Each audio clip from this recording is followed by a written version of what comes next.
Hello, my name is Marcus. I'm the compiler of a collection of therapy quotes entitled 1001 Windmills of the Mind, a collection of advanced self-help quotes taken from what's often called the psychodynamic or the psychoanalytic perspective, which long ago, as sounds referred to by some, perhaps many, as philosophical medicine and narrative medicine. And part of the narrative, the story that we're looking for, is that we repeat something, that a narrative that we created with our mother in the beginning, but we don't really recognize it. So we recreate, relive behaviorally, staging-like manner, casting people into roles unknowingly to get the story. If we get the story, we can stop repeating. Memory, repeating, working through. So we don't remember the story. We don't. It's there. It's recorded procedural memory, like riding a bicycle, right? Implicit memory. The body knows, the body keeps score, the body tells the unconscious, no shadow, no secret self, no double self, no. It's all in the system, it's in there. Human connections lead to neural connections. Interpersonal creates a map in the mind, psychic stencil, psychic imprints, okay, personal constructs, mental constructs, psychic constructs, internal working model, blueprints and maps, and we kind of go by this. Now, what is this map? We don't know it. But the map, in case of what we're talking about here, is trauma. How do we heal from trauma? And trauma, remember, trauma puts the development on hold. The sense of self, the feeling self, the vital self, the true self, the core self, the real self, the embodiment, the sense of self, the ensoulment. This whole sense of being real and alive, feeling real and alive. If this the activation of the emotional body, the body hums, kind of thing. So that's our home. That's the kingdom within. You inherit the kingdom, the prince, the gold. That's all there. That's all on hold. So exile. So then we want to get it back. Hero's journey. So this is the issue that in fairy tales, when he marries the princess and gets the kingdom, whenever you get back your feelings, then you get your sense of self.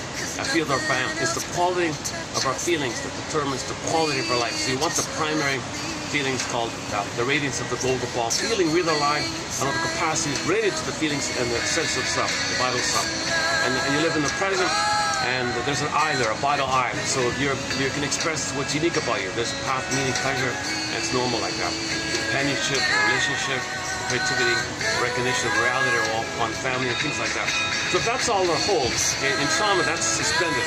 You can think of Snow White in a coma, Rapunzel locked in a tower, this cord in the Greek myth gets pulled down, Echo turns to stone in the statue, frozen woolly mammoth, something suspended, trauma freezes the clock, developmental time frozen, no time and now it's frozen. That's the huge issue here. So we had it buddingly, our budding beauty was there, usually at birth, crash. Okay, a great hope fell, you heard no noise, the wreckage was with him, O cunning tale that let no witnesses, says the poet Emily Dickinson.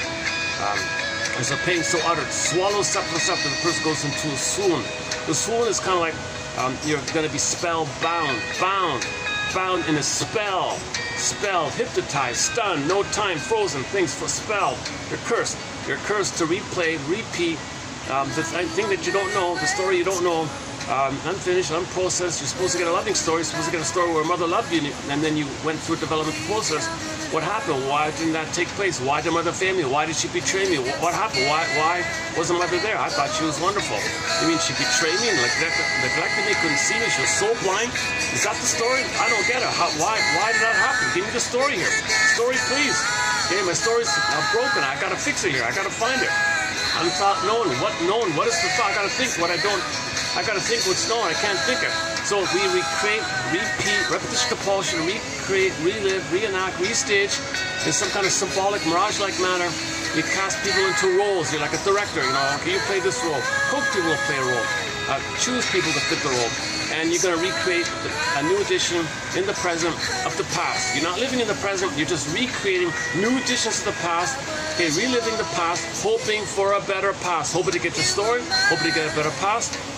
Hoping to process, know what happened at least, somehow work it through it and get a proper outcome, or you're unfrozen and you feel it now, second birth motif, rebirth motif, now born again motif, now you can blossom and have your feeling self, vital self. That's what whole Odyssey is all about like that. Okay, we talk a lot about repetition compulsion in this channel here. We have a lot of great quotes on it. Paul Levi-Russell is sort of our lead authority on this. Paul Levi-Russell, we posted all of his best quotes. I think you'll find this channel here, only this channel by. And today, thanks to the AI service, I'm going to add a few more thoughts about repetition compulsion. So I just asked the AI, can you explain repetition compulsion? Give me some some insights about it or something like that. So I'll read a few of them that it came out, and they're not bad, and see what you think.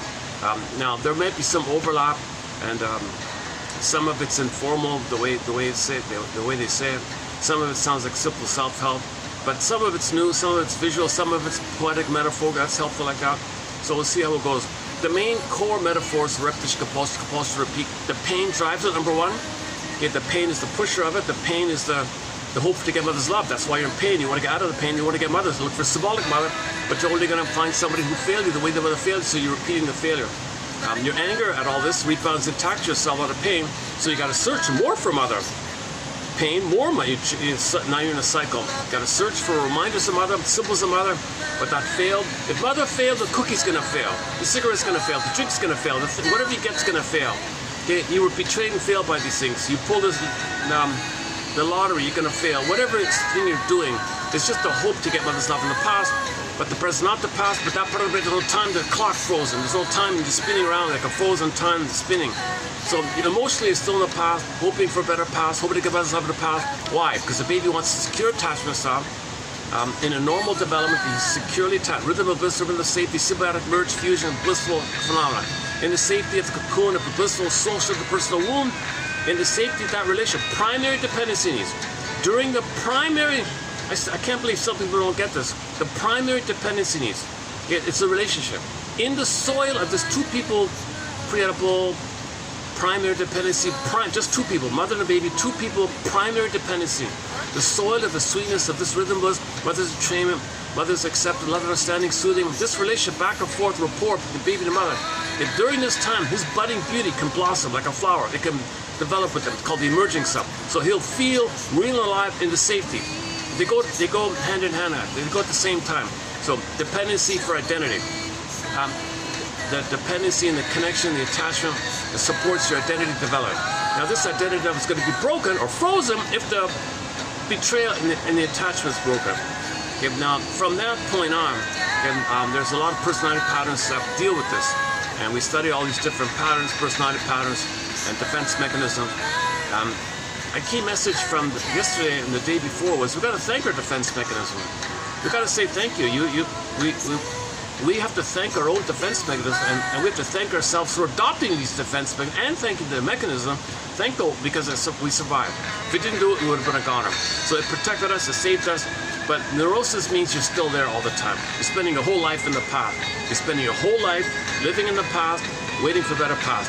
So whatever you do in life, it's just going through the motions, sleepwalking, chasing, sleepwalking, swoon, chasing, dream, chasing, hoping for a better past. So there's a lot of pain in this.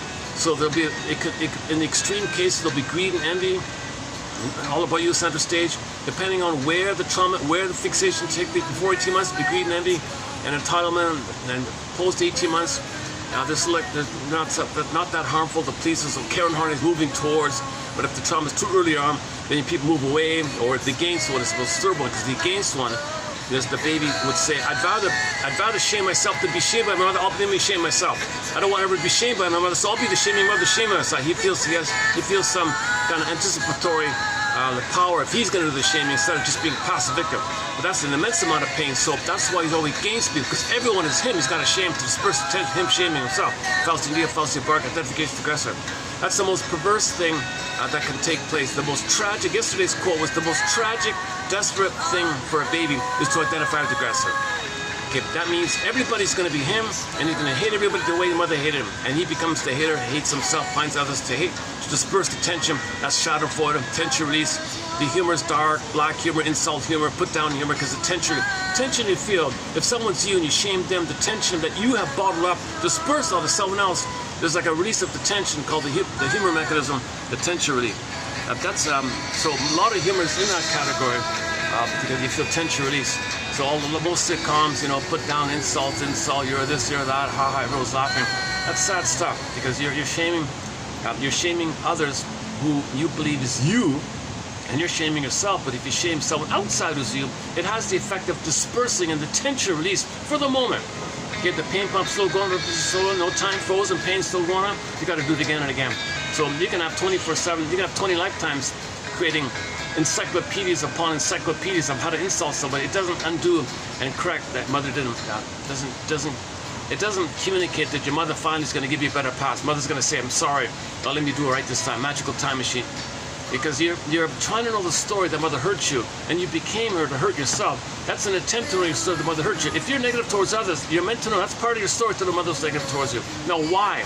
Why? You got to put your mother on the couch because she was impaired, and the present for her was her past. And the mother living in her past, the present's still her past. So she's going to be so blind to the child in the present because she's still in an unfinished business, unresolved issue with her on her side, hoping to better pass on her end. So she's all about her center stage, and she might even turn to the baby, mother her. Or she might shame the baby to know that she was shamed. Or she might shame the baby to undo that she was shamed herself. Or she wants some kind of narcissistic extension, but cast the baby in a role to serve her. So she's not treating the baby like a human being in the baby's own emotional right, and allowing the baby to be their budding beauty itself. She's too preoccupied in the pain that she's in. So because of the pain she's in, that's why she's doing what she's doing. Part of the empathy and forgiveness is the recognition of the pain that makes people do stuff. So you got part of the journey of healing is recognizing how much pain the parents were. And that's why they couldn't be proper parents, and that's why they were like children, having children. They were like painful children, traumatized children, adult bodies having children. No kidding, they can't be proper parents, right? Things like that. Yesterday wasn't bad. Yesterday was yesterday was not a bad video. You know, to tell you the truth, there's been a lot of great videos lately. This AI kind of very quickly, it's a great research tool. Like you're searching around, like, you know, what takes you a long time to find, you can get it like, you know, in a minute kind of thing. So that's why there's been a bit of I feel like there's been a bit of an acceleration, a boost of insights posting out here in the codes here. So I've already done 5 marathons. I mean, like I read like, you know, 200, 150, 200, like over 100 quotes in each of those marathons. I did how many? Yeah, 5 of them already, right? Yesterday was a bit of a mini marathon, I think,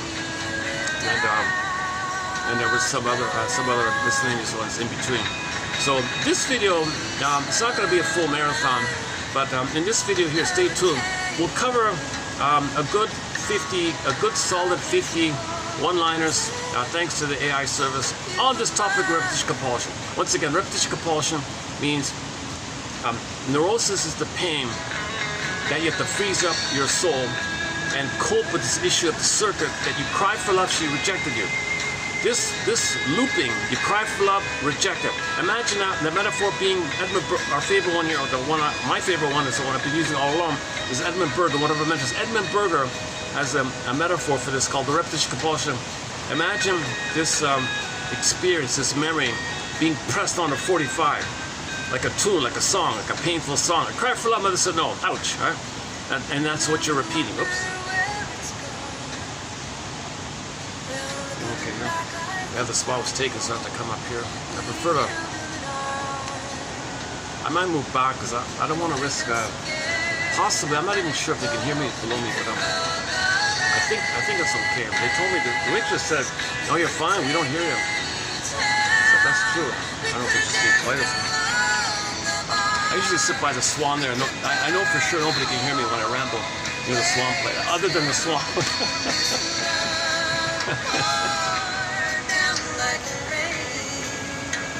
Okay, so neurosis is this conflict. You cry for love, mother said no. Pain, repeat, no. What the hell? So this is called inner conflict, the wishing and fear kind of idea. You can't develop, everything's frozen with this fixed kind of thing, this incompletion of your needs unmet. You can't develop when your needs are not met. You're in too much pain waiting to get your needs met. You can't develop without a memory of a loving mother to make you feel safe. You feel terrified, juggling, you're frozen because you're in fear. But you need to get out of it. But you're always reminded of the timeless experience of mother hurting you, and it's like a timeless conditioned thing. So imagine this loop pressed on a 45, grooved on a 45 disc record. Okay? That's his one and only tune, by the way. We're meant to love life in a variety of new, friendly, fun, growing, developing ways, but the neurotic only has 145. Okay, Berger's line is as follows. Every neurotic, okay, let's back up. Neurosis, petrification or the freezing, spellbound, transfixed, fixed, bound, fixed, hypnotized, stunned, fixed, pressed, frozen, time clocks, freezing, frozen, okay? Conflict, and it's repressed. Pressed down to 45, let's say. Okay, now we'll go back to Berger. Every neurotic is a music enthusiast, but he only has 145. He carries this 145 with him everywhere he goes. In every new situation, every time he sees a turntable with never-ending fiery ardor, he says, the neurotic reels off, spins off, plays his one and only tune. That's the only way he knows how to feel, the only thing that's familiar on how to feel, how to relate, and it's very limited.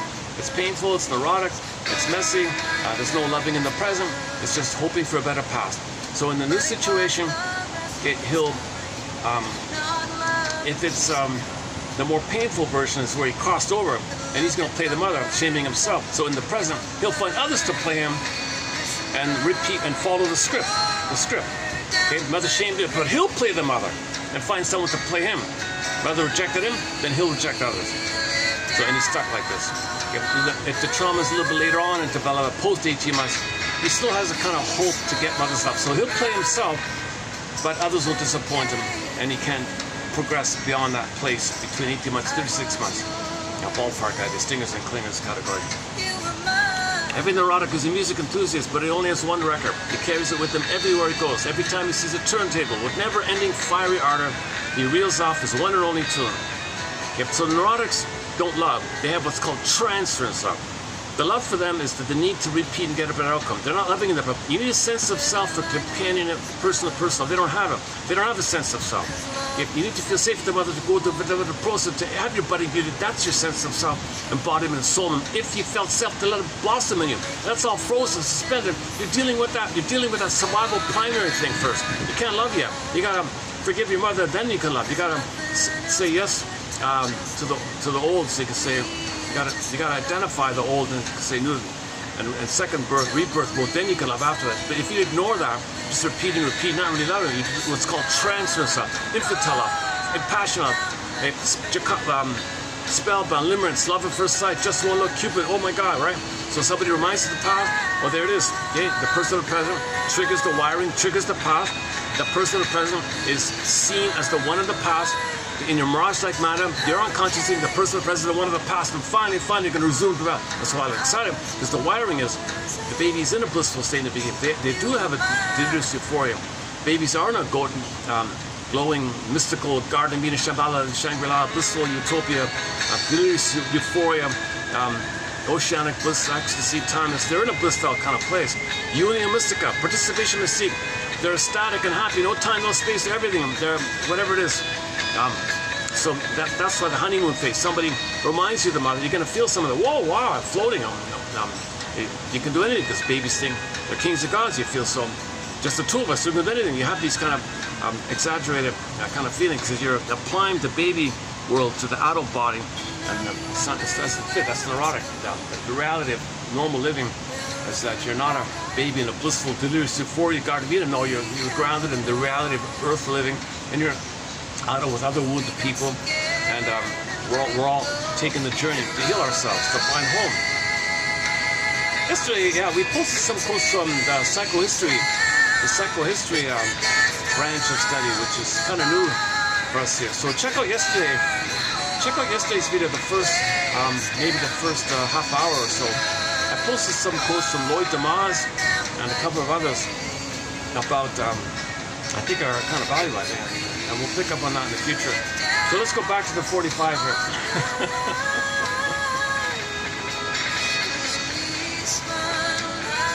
So once again, Mr. Freud's most famous essay, memory, repeating, working through. We don't remember, so we repeat. We repeat in an attempt to remember. We're trying to remember, experimenting with remembering. We're trying to remember. We want to remember. Something is pushing us to remember. Come on, man, remember. So we repeat as if Poseidon, the forces, the water, the waves, and the unconscious force. Come on, remember, repeat. And we're so traumatized, we're afraid. Poseidon's, come on, I'm communicating to you. Now, your unconscious is trying to communicate to you by getting you to repeat. Repeating the past is your unconscious trying to communicate to you, to get your attention. Come on, man. This is what happened. Notice it. You don't notice it. Do it again. Notice it, man. And you don't notice it. It keeps on doing it until you do. When you do and feel it, that's called experiential knowing. When you have that experience, where you now know what you could have known, feel what you couldn't have felt, now you're free. Now rebirth motif. Now you can lift the thorn, grab the pen, write your own script, and resume development. Continue your budding beauty, trial and error, starting new. It feels like a scary. Yeah, today's one is the reason people have a fear of freedom and happiness, because it's the difference between a familiar, painful cage or something they said versus a vast desert and you don't know nothing about it. So you go, I'd rather just stay in the painful thing that I'm familiar with. I survived, it's painful, but I know it. Versus something totally unknown like a desert. I don't know what's going on there. So that's why people cling to the past all the time. It's familiar, it's painful, it's connection, safety, you survive. It's painful, but you survive. Something new, you don't know if you're going to survive kind of thing. That's a new quote coming up, yeah. So let's, maybe we'll just jump into that. Okay, let's just jump to it. Sorry, hold on a second. There's the Japanese dove. All right. They're definitely a companion, one of our companion birds to our series here. The Japanese dove. We got the loon and the heron, blue heron. Once we had a blue heron, and a few other stray cats and blue jays. Oh, there's the swan, and there's the dove over there.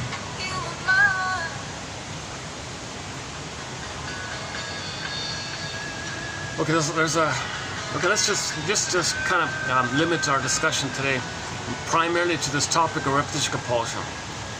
Amy, a self-help author on YouTube says, you know, you're in pain and you recreate in the present your childhood due to the pain you're in, hoping to get out of the pain. Okay, so you want the connection so you can go to development. If you have the connection and go to development, then you have a sense of self, golden ball. That's what you're looking for. That's why we repeat. We want a proper connection so we can have our budding beauty and our emerging and our sense of self. We didn't get that. It's pain not to have yourself. It's disturbed to live in a jungle mentality and you're not feeling your gifts and who you be, had you been loved and treasure, who you be. You lost your kingdom, you lost your princess, you lost your gold. Golden ball goes down, feel empty. Oh my God, swoon, numb. Oh, what a painful situation. You're in pain and you're numb to it. And you're dealing with the archaic issue, very, very archaic defense mechanism called either or thinking, my greedy, your greed, okay, greed and envy and entitlement, victim, identification, aggressor, talent, and you're trying to get a better outcome. It's so sad. We're not meant to be like that. All that's there due to trauma. So why are so many mothers traumatizing the babies? Because they don't know. They don't know that they were traumatized themselves. And they're blindly, unknowingly, in a compulsion to repeat, still hoping to get a better past by turning to the child to mother them. Child objectification. No baby can be a mother to a mother. The baby's overwhelmed, flooded. He'll be traumatized by this effort. So mothers got to realize the key out here is the shift. I think a lot of people, well, some people say this, the shift really is when women realized that they were hurt by their mothers betrayed them and failed them and created a fusion with them because the mother turned to the daughter to mother her, and they're like a tight fusion, negative fusion. Well, why did the mother do this?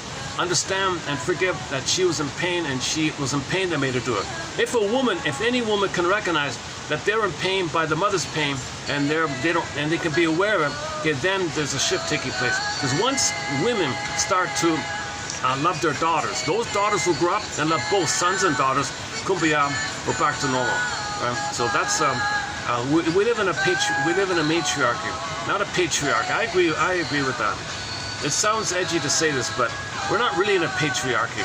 Yes, men have the muscles. You see the men doing all the harmful things. But they're pawns and proxies of the women who create them. Men have the muscles, but women create all them. These men are just pawns and proxy characters, extensions of what the women are doing. The women are doing this. When women forgive their mothers for the trauma inflicted upon them and love their daughters, the daughters will go up and love their sons, then we'll be okay like that. Then sons can have an autonomy, a sense of self. Women have a sense of self. Without a sense of self, intergenerational trauma like that. So yesterday's conclusion was one of the takeaways from yesterday was the idea that just as an individual is kind of like off track, so to speak, with trauma, he wants to get back. Some people think humanity is kind of like off track, want to get back. It's not our natural state. We're not born to pillage. We're not born to plunder. We're not born like that. We're not born to hate and be angry and do all the envy. We're not born for these things. All those things are there because love wasn't met. When love wasn't met, those things cry angrily for the love. Anger is a cry for the love. Okay, I went on a bit of rant yesterday. Check out the first bit of yesterday's video done at the park. I went on that's not a bad little rant I went on. I thought I concisely It's one of the most concise summaries of Paul C. Hollinger's book, What Babies Say Before They Can Talk, and Ian Suddy's famous book, The Origins of Love and Hate. Hate is a cry for love. Hate is there only when love is in them. Hate is not a separate thing. Hate is just when you cry for love, block, fear, tension, add up, snowball, then the form morphs, then it morphs to hate, but it's still the drive for love. But when you add stress and shame, and it builds up fear, shame, fear. When you add up so many constant shame and fear, and you stress, and you build, then it expresses itself. The cry for love is expressed as hate. The hate is the expression of the cry for love.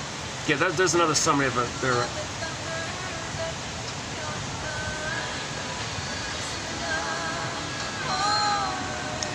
Okay, how's it? Okay.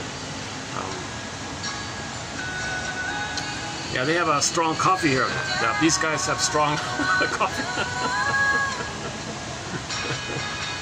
Oh, there's our Japanese dove.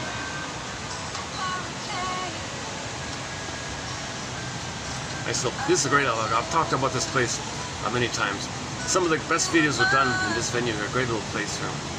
Luckily, this last time I was here fully booked. There was a major wedding took place here. This is an events venue here. It's usually booked, but when there's no venue, it's still open for stragglers like myself and a few people down there. Okay. Okay, let me just take a perspiration management moment, and we'll jump in with the quote. So, give me a minute. Yeah. Okay. Just give me 1 minute. We're just like leaves tumbling inside the wind, and this love poured down like rain. We lived out on the line. We spun like hurricanes. I was yours and you were mine.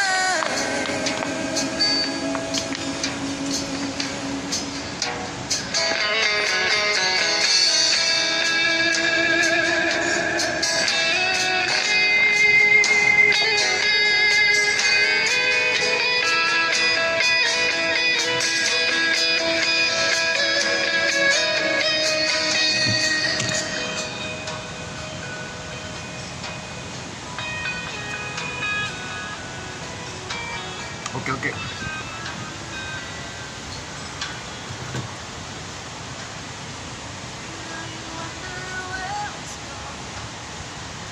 Yesterday was an awkward video. I was sweating the whole time. I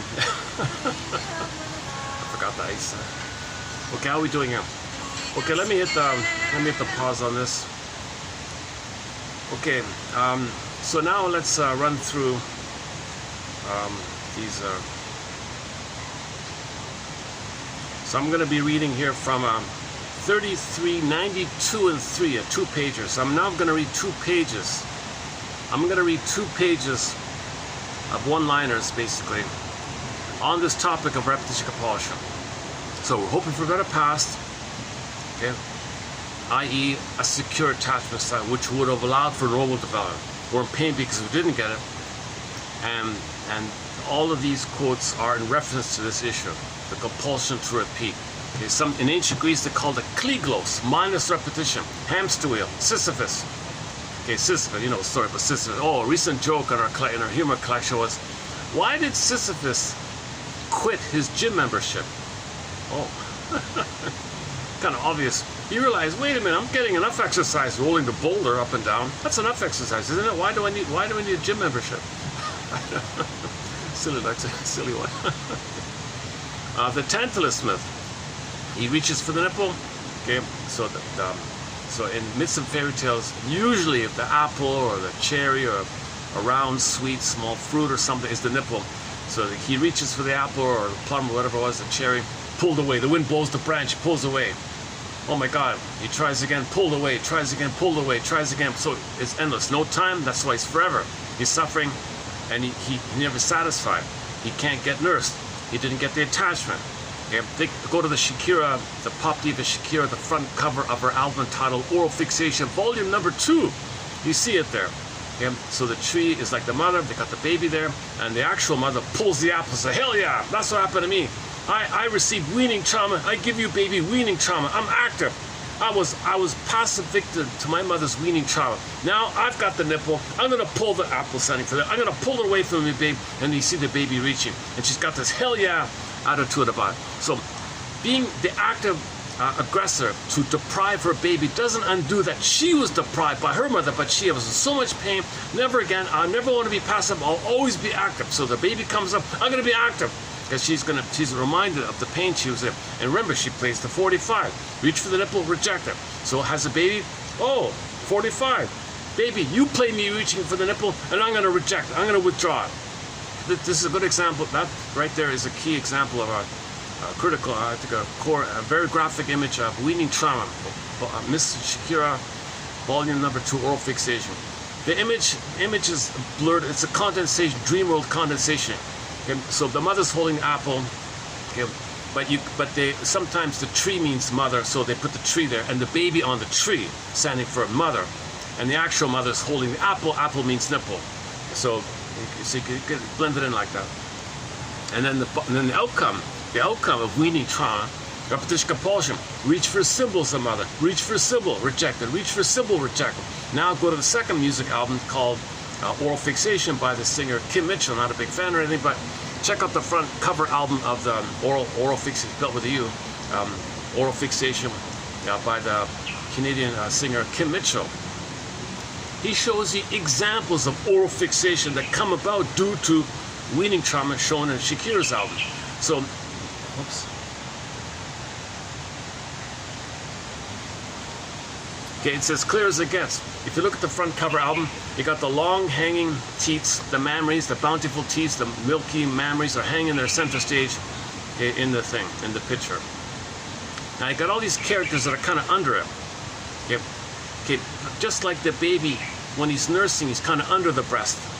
And now those characters never got the breast. It's the full milky teeth. They never got it.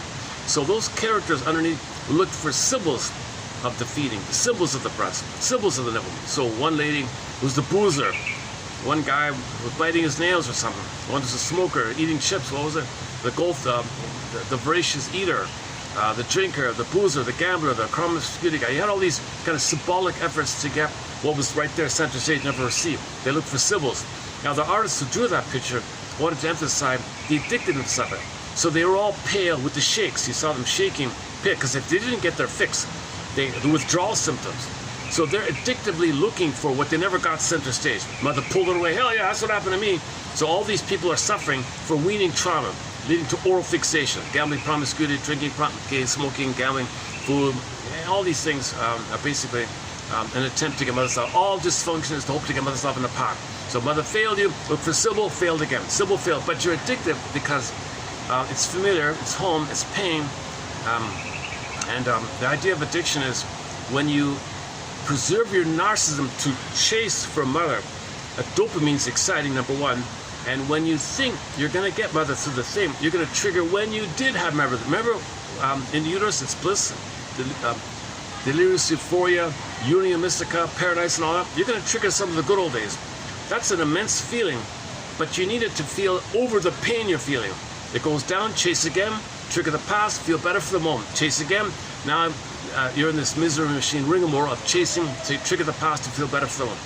If you can't love when you get something, because the oxytocin is slow. You don't have pleasure when you get something because serotonin is slow. Because stress is too high. You got to chase, trigger the good old days. Get this activity of the chase, dopamine, right? Dopamine means chase, and you anticipate the safety and love when you get it. So that's why there's so much dopamine, because so much stress. Stress and dopamine kind of together. So you chase. This activity is chasing. Okay, it means that the thing you're chasing for, the item, the symbolic thing you're chasing for. Okay, so the cookies and food and drinking and so on. If that functions as a triggering item, okay, a symbolic mother, ersatz self-object, a fantasy mother, a dream mother, a possible mother, you gotta find mother. So those are mother. In the unconscious, that's mother. The cookie's mother, the drink is mother, stimulating fluid. Spirit, they even call alcoholic spirits. You want mother spirit, maternal spirit, sweetness, cookies, sugary, sweets. You're looking for symbolic mother. Consciously, you know it's ridiculous, but the unconscious has a compulsion to get mother. So it's just looking for anything. And so you're just kind of following the unconscious push to get mother. So food is the main one, drink and food are similar. Material means money, you buy stuff like a body, a thing you buy, possession, like a table, some car, new car, something stable, you know, something regular. So mother should be stable. You buy some thing, material should be stable.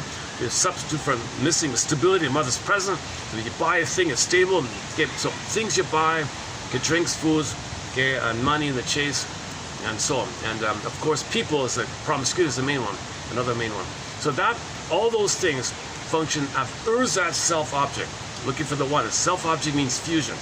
Maybe written as one word, self and another one fuse. So you want to click the fusion. Now this clicking, when you get the thing, okay, that ersatz self-object, they also synonymously refer to it as an ATM, an addictive trigger mechanism. Because now you're going to trigger when you did have oneness. You're going to trigger when you did have oneness. If your unconscious think there's mother, for a moment you trigger when you had mother, then you get the chemistry of the past, feeling better over the pain. It goes down, chase again. Okay, and you're in this cycling thing. Now the top layer of the cake is rationalization, lying to myself, making excuses, need to know, you can't know, there's too much pain. So this one theory like that. Oh yeah, okay. So let's begin here. Okay, let's run through these. These are good. Some of these are good one-liners, and I'm going to let the phone read it out in a minute here. Okay, so there's an opening introduction here. Repetition compulsion is the unconscious effort to replay past events, okay, painful past events, or relationship patterns, attachment trauma, relational trauma, interpersonal trauma, developmental trauma. There's two kinds of trauma. The shock trauma we know about, but the constant strain, the endless strain, a mother not seeing you, gaslighting you, double binding you, not there. Come on, madam, again and again, it's a strain. This developmental strain, or the atmosphere, the whole atmosphere, the gestalt with the mother, it's a constant strain, it's called strain trauma, the ambient trauma, relational trauma, interpersonal trauma, right? So it's a kind of development, it's like a relational trauma versus the sudden shock trauma at birth when the cords are moved and all that. Okay, repetition compulsion is an unconscious effort to replay past painful events or relationship patterns in current life. This happens in the hope of changing the old ending. You want to change the old ending. You want a mother's love in the past. You want a proper ending, a happy ending, right? Or sometimes they call it, you never master this trauma, but they keep, this phrase keeps, you never master. You can have 20, you can have 20 lifetimes being a smoker. That never translates to you receiving mother's nursing back properly, back in the nursery, back at that time, originally when you were born. It doesn't work, so you never master it. You're just searching again, searching again. You keep repeating to get the story. That's the out when you get the story, basically. Yeah, seeking a long forgiven parent's love. Yeah, that's the key here. You're looking for a long forgotten parent's love. You're looking for mother's love in the past. Healing begins when you see these loops. Don't criticize yourself and say you're a failure, what's wrong with you. Okay, healing begins when you stop that. Don't punish yourself for this. And this is the psyche's attempt to get your story. This is the psyche's attempt at repair. You're trying to repair. You're trying to heal. So there's two positive intents. One is you're trying to get better outcomes, so you're trying to repair yourself. You're trying to get myself in the past. The confusion is the unconscious has no time, but you conscious has no time. So give yourself a little compassion for your survival brain. The survival brain doesn't know time. You're not going to criticize a gecko crawling on the wall for not understanding time. Hey, gecko, what's wrong with you? Don't you understand the time? He doesn't understand time. Those little cute little geckos. I dropped. Another drop. I keep all my bloopers and the mistakes. I'm a little excited if the coffee's too strong. Blame the coffee, right? If you're embarrassed, just okay. Hold on a second. I think I'll fall back.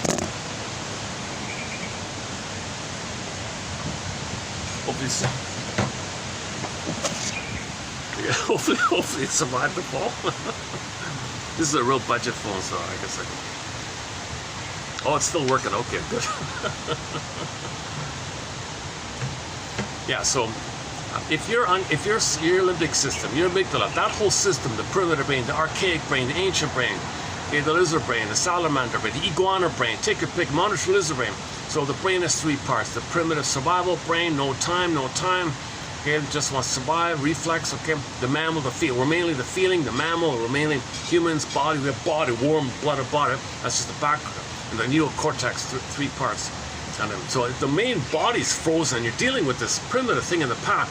And that primitive thing in the past loops your cortex, co-ops your cortex, ropes in your cortex to do its bidding, not the mammal, the love bidding, the survival bidding. So that's the survival bidding, it's the live and love brain, right? The feeling system is the live and love, the normal place. But if that's all frozen and you're in so much pain, well, the lizard takes your 10 PhDs, come on, 10 PhDs, give me cover, give me excuses, give me tricks to survive like that. So you're not using your gift of the cortex to express your feeling self, because your feeling self's frozen, you're too much pain. So the lizard says, well, give me the cortex. We got to get a better outcome for the past, and it doesn't know time. So your cortex has the positive intention to repair. It has the positive intention of getting myself in the path. So if this is going on in you, okay, you got to thank yourself. Thank you for your efforts. Thank you for your service. Thank you for trying. I'll take it from here. Kind of this whole day. All right. The past and the present. Okay, with partners. So you're going to pick a partner who mirrors your earliest caregivers. Okay, this depends on who you identify with. If you take after, let's say the man takes after the mother, let's say. That means he's going to choose a woman who reminds him of the father. Yeah, one of the parents. If you're playing one, then someone's got to play that up. And you recreate as above, so below, called the couple imprint and teacher. So the child's growing up, he is in a painful situation of playing a role to keep the parents together. His identity is based on this role to keep his parents together. So now when he grows up, he's got to play one of the parents. Okay, I'll play one, find a partner to play the other. So it could be a woman identifying with the father, marries a man, reminds her of the mother. Or the woman identifies with the mother, marries a man like the father, or the same thing with the guy. So you find a parent opposite to the one you identify with, and get a better outcome for your parents. You're not yourself, you're your parents now. You've identified with the parent, you're not even yourself anymore, because you want to fix your parents, heal your parents, so they will love you. So you're really out of it. So you're not even yourself anymore when you're like this. All right, the lost script. You act out a story you never consciously wrote. That's a key. That's a good one. You unconsciously wrote it. This script, you unconsciously wrote it. You and your mother, let's say, both of you together unconsciously wrote the traumatic script. So you didn't consciously write the script. And here you are following it again and again and again your whole life. You're replaying a script that you did not consciously write. Okay, your monitor lizard brain wrote it, and you're just following it all endlessly. The gecko brain wrote it. Let's try that one. The iguana brain wrote it. So the iguana, imagine an iguana writing a script. Repeat, eat or be eaten. My greed, your greed. Survival, everything or nothing. Everything's just jungle, survival. No feeling, no love, no trust, no, just eat or be eaten. That's a very simple script, right? You're operating from this attitude that if you don't greedily get everything, it's no good. Nothing can do it, so devalue, no good. Be the aggressor. You're operating at a very, very primitive situation like that. Now Poseidon, okay, the forces, the innate draw feeling, the flux in the ocean, the voice of the Poseidon, the wave in the Odyssey, okay, it's trying to push you for healing. So you got to pay attention to your inner self, your inner life. You got to look within and connect with yourself, reunite with yourself, and have an alignment with yourself. Okay, yin and yang, okay, moon and sun, feminine and masculine. You got to connect with your feeling life, your inner life. It's frozen for a lot of people, and then they just live in their head and pin in a collar and just make excuses and just go on like that. Because that's a defense against the pain there. They don't realize they're in pain because they're numb. All right, next one here. The lost script. You act out a story you never consciously wrote. Next one here. Okay, yeah, frozen time. The psyche keeps a wound open in hopes of a delayed rescue. Okay, that's a little awkward the way they said it here, but yeah, some of these AI readouts are sometimes a little awkward. I try to take them out, but so anyways, the frozen time is gonna, so the clock click, like the time freezes for the sword. So imagine the gecko frozen gecko in a little block of, imagine an ice cube. Imagine a little ice cube and there's a baby echo in it, a baby gecko, or better yet, take a chameleon, iguanas are funny. Take an iguana and freeze them in a block of ice. No time. You suspend it like that. So that's kind of like, so your trauma freezes you and you're stuck there waiting for a better outcome, waiting for the thawing to take place, waiting so you can come alive again, waiting so the survival brain can say everything's safe, and you're feeling stuff, the flowering, the blossoming of the mammal. So now the giraffe comes alive, okay, the cat comes alive, the horse comes alive, the mammal comes alive. It's budding. So you got this frozen iguana and a block of ice, and a little baby horse that's smaller. It's waiting for a chance to grow up, kind of like feeling so.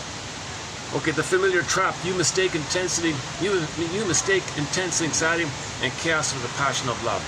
Okay, if that's all you know, it's familiar. Once again, if all you know is the chaos and pain, neurotics and transfer stuff, that's all they know. That's the only way of relating they know. That's the only thing they learn. If the baby never learns another language, how can he speak it? If the only love language he learned is this chaotic fighting, okay, tension release, he only feels better after the fighting. He can't feel good from the loving. He only has to crave pain to feel tension release. He's only getting tension release all the time. That's all you know? Love? What's that? I don't know. I never learned that. I never experienced it. This idea. So people recreate that, and all their idea of love is have a fight and then feel better. Oh, that's love? I feel better now? It's kind of like going to life stubbing your toe all the time so you can feel the numbing relief or something. The familiar trap. You mistake anxiety, you mistake chaos, intense anxiety for love or passion. Yeah. All right. Casting director. You're like a casting director. You're a director. You assign old roles to innocent new people in your life. Unknowingly, right? So you coax people to play a role, or you see them in that way and coax them to play that. You interact with them and hope they'll, out of empathy, go along with it to please you or something. You want to create the past. So if you want someone to be trusting, you should be trusting so I can shame you. So you're replaying the past. You find somebody trusting so you can shame them. So you're replaying the way you were trusting, mother shamed you, you're the one shaming mother, you got to replay the thing. Or if it's mother hurt you, then mother criticized you, then you expect them to criticize you and see it that way and act as if they did criticize you, even though they didn't, then fight back. So you're just recreating them. You're just stuck in it. Remember the frozen iguana is just, it's like an engine. It's an engine, psychic engine dictating your life or something. This frozen iguana is running your life. Jesus Christ, we've got to unfreeze the iguana. Free the iguana. So the horse can come alive. And then the human. And then the cortex. So the cortex is meant to serve the feeling self. The cortex helps you to express and identify what's unique about you, and you express that. That's the blue jay and the passive harp and meaning and pleasure, because you're aware of what's unique about you, and your awareness of what's unique about you, okay, is when you have the horse, when you have the mammal, feeling real alive quality, then you know what's unique about you. You're aware of it and you express it. That's the gift of humans, to consciously enjoy the uniqueness. Whereas the gecko, they're unique, but they're not aware of it. We're kind of aware of it like that. And the Great Spirit makes everything unique. We're aware of it, so we got to cooperate with the Great Spirit. Okay, thank you, Great Spirit, it made me unique. But wait, I'm traumatized. Great Spirit says, well, Great Spirit picks up the phone. Hey, Poseidon, come on, move the waters along. Help them to be aware of themselves. Or Athena, or any one of these other ones. Any helpful characters, personification of this energy that's trying to heal us. Casting directors, you assign old roles to innocent new people in your life. How are we doing? I got a new cord for my, so I have to use this brick for the battery because the built-in batteries are kind of gone, basically. I got a new cord. The cord's working good. Okay, so I don't have to worry about holding the cord in properly. But the switch to the memory chip doesn't work, so I only have 2 hours and 45 minutes, basically. Okay, we're doing okay, all right. Okay, the setup. You unconsciously provoke others to reject you, proving your old fears right. Okay, you're just, so same thing, you're replaying the script. Mother rejected you. So in this situation, you gotta reject me, man. Come on, that's what's familiar. That's the pain, that's the care, that's all I know. That's a familiar pain, but I survived. You be nice to me. That's like a vast open desert. I don't know what that is. So you're afraid of the vast desert. Oh, give me the painful little thing that that quote's coming up. That's a good quote, I thought. Okay, the safe misery. You stay in a bad situation because feeling free feels like the vast, some kind of vast unknown, something like that. All right. Symptom as speech. Okay, symptom as the body tells a story, right? Your body and habits speak the words your childhood couldn't. Yep. So this is pre-verbal trauma. Remember, baby has no words, goes in the body, get a pain. Ouch, pain, oh, pain. Well, that's like you're crying. As a baby, you're crying. No time, cry, no time. Cry to the mother, no time. Block the cry and the anger and the fury at the mother. Block turns in fury on your body. You get a symptom. The fury and the symptom in your body is the anger, the cry for love. So all aches in the body are still the timeless cry for mother's love. And mother said no, and it's going on constantly, like 24/7. With trauma, we live our whole lives in a 24/7 permanent frozen emergency. We're not relaxing, we're not thawing like that. So that's the issue of we're dealing with, right? Symptom of speech. Your body and habits speak the words your childhood couldn't. Chasing ghosts. You look for mother or father figures and everyone around you. Yeah, so you didn't get the loving mother. You kind of looked everywhere. Can you be my mother? Will you be my mother? Where's my mother? The debt collector. You demand a partner to pay a debt your parents actually owe you. Yeah, this is the victim entitlement attitude. World owes me living. So mother didn't nurse the baby, right? The baby is entitled. It is center stage. It is all of it. He doesn't have to give. He is in that place. Frozen. Flash frozen. That's before 18 months. He can have this entitlement complex.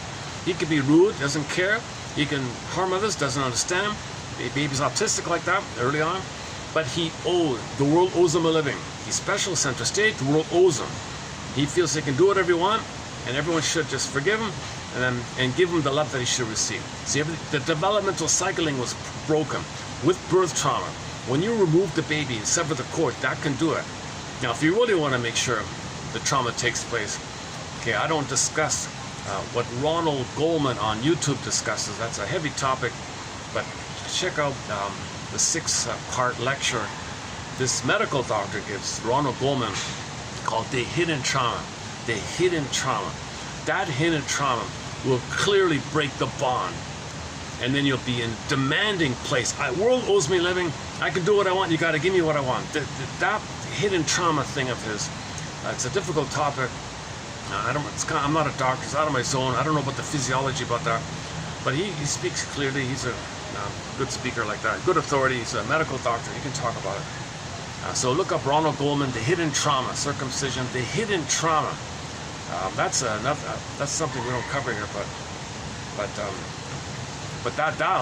that'll do it. I mean, come on, baby, screaming and bleeding for 20 minutes, and the mother dies, or she dies her instinct. Where's her maternal instinct to protect the baby? What the hell? She has the fantasy. Oh, he'll be a proxy of her. The baby will be an angry expression for the mother. Those angry characters, let's say. Okay, let's not go there. Lucy Holmes has a theory that some mothers, hidden trauma or not, that there or not, whatever, I don't know. In just an umbrella, in general terms, Lucy Holmes has a general theory that some mothers, when they have a boy, they say to the boy, all right, boy, I want you to be a rebel for my cause. Oh, okay, mother, what's your cause? Well, when I was a baby, I cried for mother's stuff. It was a whimper. She ignored me. You're going to be a proxy me, an extension of me. I want you to be a He-Man. I want you to be Lou Ferrigno. And I want you to go out in the world and tell my mother to love me. Say that again. So the mother sees the whole world as the mother who ignored her. She was always frozen, ignored. Baby, little boy, be a He-Man. Maybe my mother won't ignore you, because if you're forceful and you're rebellion and your anger is a stronger cry for love, it's a demanding cry for love, maybe my mother, the world will respond to me. So you're just a part of me. You're not you. I don't care about you. You're just a part of me. You're a tool for me. You're a proxy for me. I don't know. I'm not in a place to love you where you can find your soul. So you got all these He-Man really working as a proxies for the mother. That's what we said before. It's a matriarch we are. The women are wounded. The women are wounded. When the women are wounded, the men are doing these distorted things. The Windmills line is the wounded feminine needs to restore the master. Okay.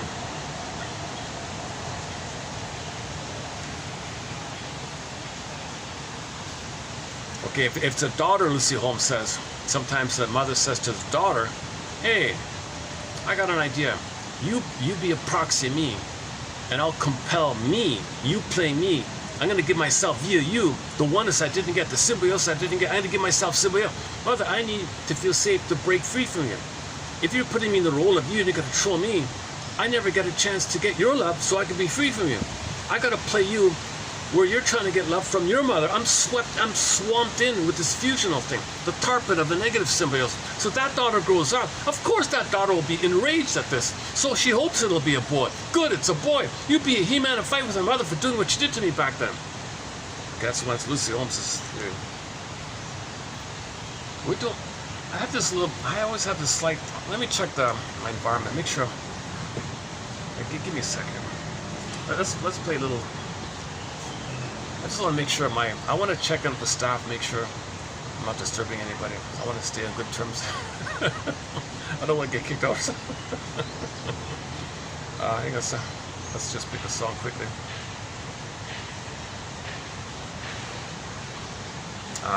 What haven't we played in a while? Hold on a sec. Beatrice, dear.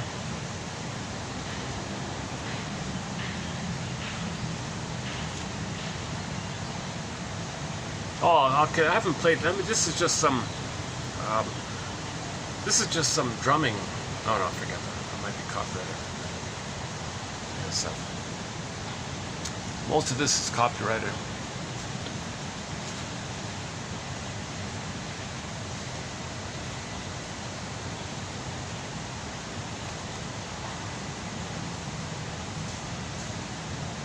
Oh, this is. Oh, this is okay. I can play this one. Yeah, Jimmy Delps. That was it.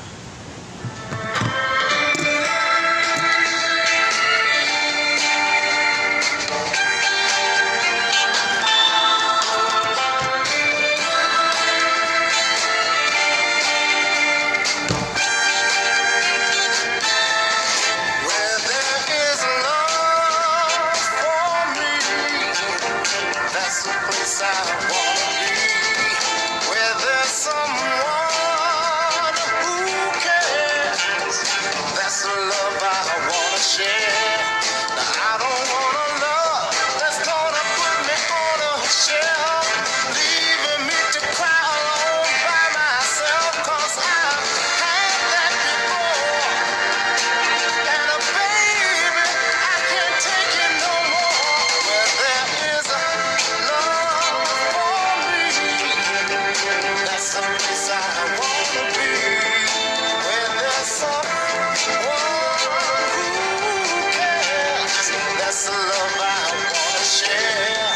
I just wanna love with a sense of direction. Who's gonna give me sweet love and affection that I'm gonna give in return? 'Cause for love, my heart does yearn. Where there is a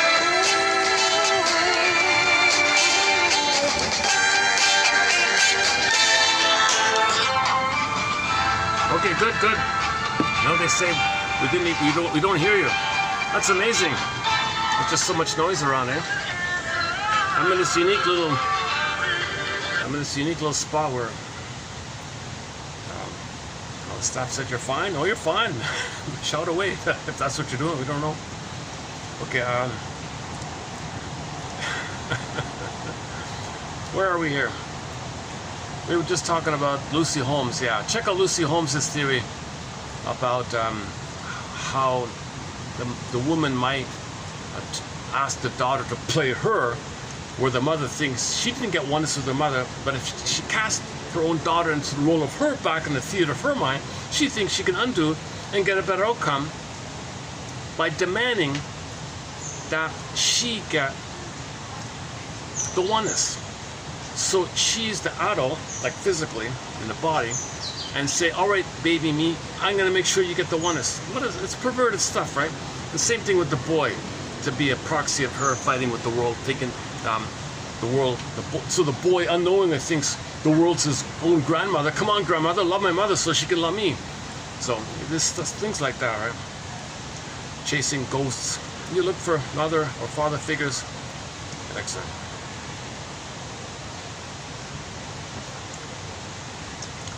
Okay, the debt one. You demand a partner pay a debt your parents actually owe you. Yeah. So the person in the present is not responsible for a mother failing you. And if your mother, you owe me, ma'am, you owe me, we're always living. So you got to read my mind reading, perfect mirroring, fusion. Okay, that's a regression to the womb, or the pre-Oedipal time before. That's a regression to before 18 months, where the oneness was missing. So if you expect that kind of magical fusion like that, it's a huge regression to the past. The reenactment, you recreate the argument. You always lost as a small child, and you hope, and see, it doesn't matter, right?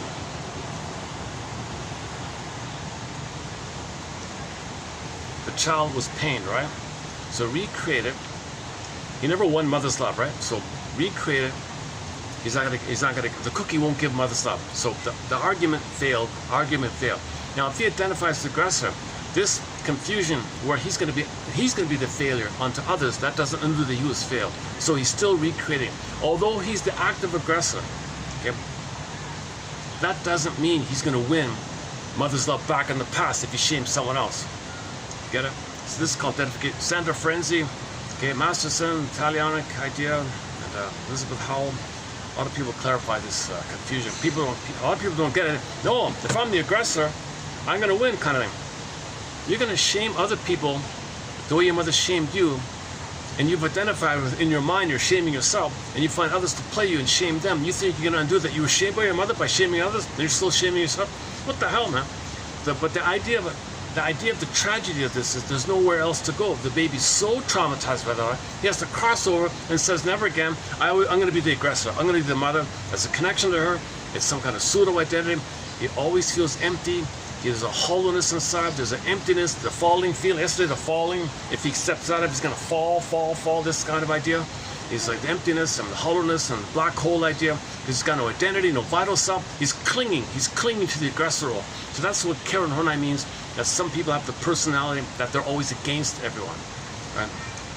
The benign one is they withdraw, leave me alone, and the hope, the foolish ones, that quote unquote, they keep clinging, please, and begging. Like they're the healthiest one. The pleasers and the beggars are actually the healthiest one. I mean, the most hopeful ones. That's it.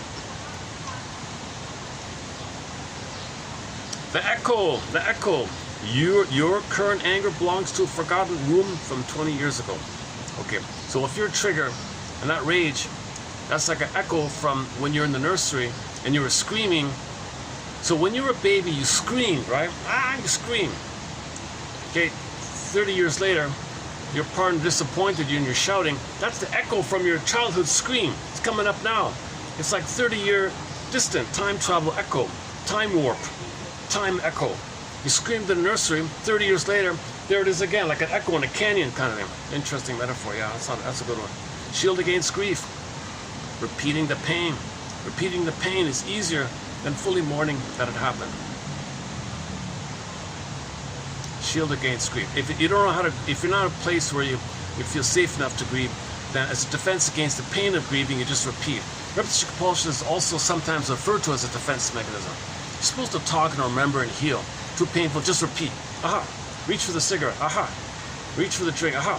This repetition is easier than talking. Because we have a hard time finding words for something that happened where we weren't a witness to it. We didn't see it. We don't know it. It's there. That's what this whole linking thing is about. Make the unconscious conscious. Control over helplessness. Being the actor of a tragedy beats being its passive victim. Yeah, that's another way of saying. Here's another way of saying identification to aggressor.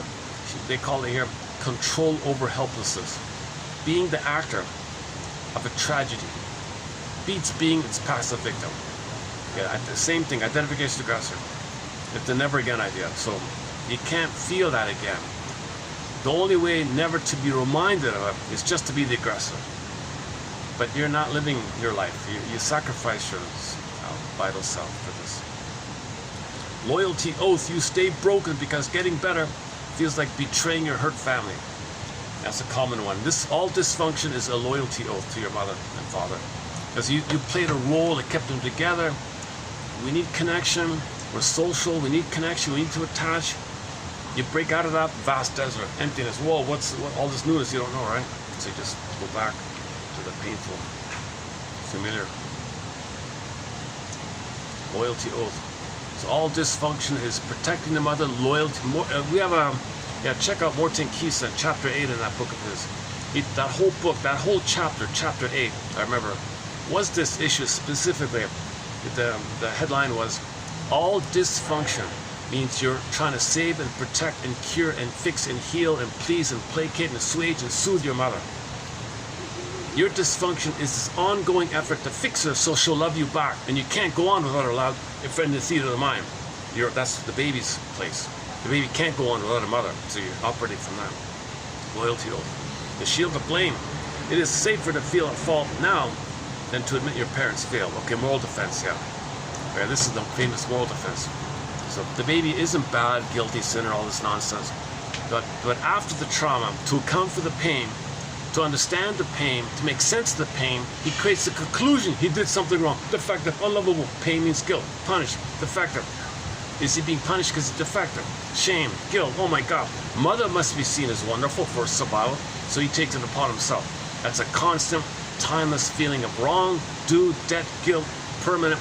He always feels guilty. No matter what he does, he can never fix his mother. He always feels guilty, unconscious guilt. He wasn't born that way, but after the trauma, that's how he organized. It's called the moral defense by Fairbairn. He has this phrase for this, the moral defense. Like the baby's going to be a judge, make a moral decision, like kaplunk.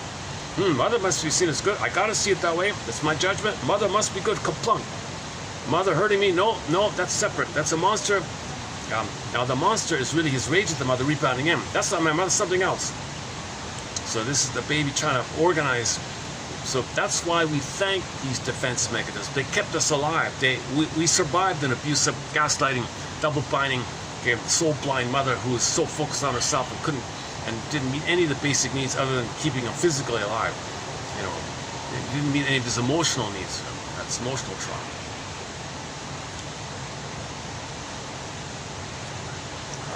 It is safer to feel at fault now than to admit your parents failed. The greatest hurt of all. Mother failed me. She betrayed me. Yeah. That's a hard reality. That's a hard reality to admit. That she was a wounded child in an adult body who then had children. She wasn't in a place to be a mature adult to love, right? The flash of recognition. Okay, so now you're kind of facing things a little bit here. He calls it the flash of recognition. You pause mid-sentence and realize, wait a minute, I've been here before. So when you're repeating the same old, you pause a bit. I've done this before. That's, you're starting, something's coming to you, right? You're starting to heal. The cost of the repeat, you notice how tired your heart is from fighting the same ghost. I've done this before. I'm going to do it again. The cost of this, the seduction of the old. You feel the pull to text the wrong person and notice the urge. Oh, okay. I'm going to do it again. Same idea. Wrong person. Familiar. Urge. I've done this before. I'm fighting too expensive. The urge. The pull. So you're noticing the pull, this magnetic kind of moth to the flame pull, this regression to this allure, the siren. That's why you tie yourself to the mast like Odysseus. Put wax in your ears. Hold on, continue yourself pot, boiling, hot, hold it, tie yourself, and let it pass. And the ship can pass. If you don't, they always crash in the story, right? Now the grief emerges. Okay, now the emergent grief, where your anger turns into the deep, quiet sadness of a child who waited in vain. So in the grief work, all the sadness of waiting and waiting and waiting is all in vain. All that time lost, All this time lost waiting, you thought one day she'll come, she'll never come. What a sadness, your whole life waiting for mother in the past to love you so you can have yourself. And you're waiting and waiting, being loyal. See how loyal I am? Isn't it bittersweet? You're so loyal, it's so loyal. Wait a minute. But consciously realize time is passing by. There is mortality, there is time. All the time passing by, not using your gifts the Great Spirit gave you. Okay? Believing the lie that mother will love you in the past if you're loyal like that. Isn't it bittersweet? Okay, the grief emerges. Your anger turns into deep, quiet sadness of a child who waited in vain. You waited in vain. From fate to choice, you see that the past is a guide, not a prison guard. Okay, so this is, you want to emancipate yourself from mental slavery. You want to free yourself from mental slavery. Bob Marley played that. Naming it. Okay, so you can, one option is to give this repetition compulsion a name if it helps. You can give this repeating pattern a kind of name. This Ferris wheel or Klieglos, hamster wheel, give it a name. Repetition compulsion. Or give it some kind of name. Nickname, formal, informal, I don't know. Just help you to recognize it. Oh, there's the hamster wheel. Oh, there's the treadmill. Oh, there's the the temptation, the lure. There's the sirens. There's the sirens. Self-compassion. You look at your desperate loops with deep, radical kindness. The quiet present. The quiet present. Okay, now you're healing. A sign of healing is that a calm day no longer feels suspicious or boring. So you're in the desert, unknown, it's calm, the shoe's not going to drop. This is healthy. Wow, something new. The quiet present. A calm day no longer freaks you out. Being normal doesn't freak you out, in other words. Embracing the unknown. You can tolerate a partner who loves you without the drama. You're waiting for the drama. You're always creating drama. You're waiting. You're trying to coax it.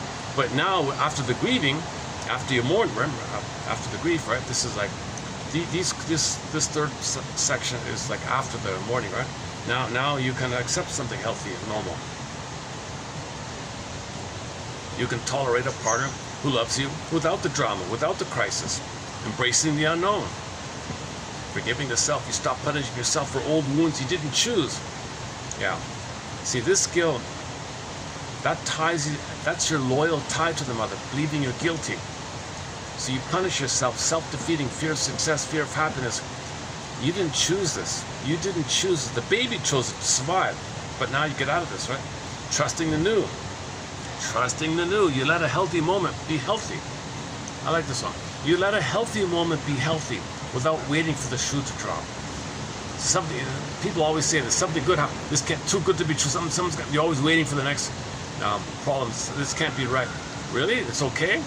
I can relax. I can draw my. Maybe just be a little cautious. But most people are permanent, hyper 24/7. So that's a tough one, right? This one. But after you mourn, you live in the present more realistically, and you can accept the healthy thing that's happening in the present. Not as the old way, something good happens. My grandiosity, I win her. Means you're the mother who shamed you. So you win over yourself and someone placed you. So you win over others, you win over yourself because you're the mother. No, you lost. One up, one down is a lose thing. It's not, there's no mutuality. Shaming yourself via the proxy of others playing you is not a win. You're still shaming yourself when you shame others. But you feel like you're the mother who shamed you because now you're not the passive victim mother shaming you. Now you're the active shamer. I won. What the hell? No, identification with the aggressor is not winning. It's the most disturbed, perverted loss there is. But the allure is, you think it's better than being victim of your mother if you are the mother, but you totally lost yourself. You're kind of a little better off.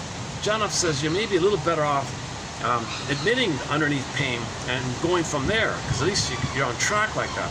You're derailed your development if you identify as the aggressor. You never can find yourself when you're the aggressor. The end of the replay. The projector in your mind finally runs out of old film. Okay. So the repetition compulsion. So some kind of reel in your mind, replaying it, oh, the film is, it's done. Acknowledging the survival. Your compulsion kept you alive, and now you can live without it. Thank you very much. Thank you for your service. Thank you, repetition compulsion. Thank you, Ferris wheel. Thank you, treadmill. You kept me alive. Don't need you anymore. Thank you for your service. Thank you for helping me to survive all this. The open horizon. Tomorrow is truly empty of yesterday's demands. Oh, okay, I like this one. The open horizon. Tomorrow is truly empty of yesterday's demands. Okay, that's a good image for healing. If you're, the one way to know that you're healed is this one here. The feeling that tomorrow is truly empty of yesterday's demands. Oh boy. All right, the script rewrite. The script rewrite. The script rewrite. You return. Okay, what I have here is I have 2 pages, right? So that was 1 page. The second page is kind of like a variation of what I just read. So what I'm now going to read, it kind of fleshes out a little bit some of the points just made. So I've just completed the quotes. These are like tag-ons that supplement and complement the material just discussed, right? So let's do it this way.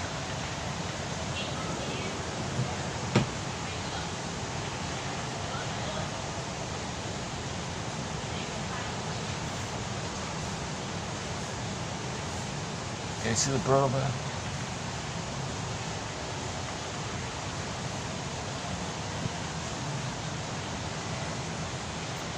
Oh, I'm so glad this cord is working. I keep the battery charged. Okay. The brick is working. The brick only works if you get the right cord, it seems. All right. Okay. So this is just some extras. Okay. The script rewrite. You return to the old stage because you are hoping that this time you can change the ending of the play. Yeah, same way. Okay. The illusion of control. Bad things happen when you were helpless. Recreating the scenario lets you feel like you are the one in the driver's seat now. Okay, one allure of this is that you're actively creating the repetition, so you feel some anticipatory control because you're recreating it instead of just being a passive one. At least you're somehow in charge a little bit. The illusion of control. Retroactive fix. Your mind believes that if you can fix the problem now, it will somehow retroactively erase the pain of then. Yeah. You think eating a cookie is going to retroactively fix the pain of not getting Mother Sweetness back then? Whoa. The shield of certainty. The shield of certainty. Pain that you can predict feels safer than happiness you can't control.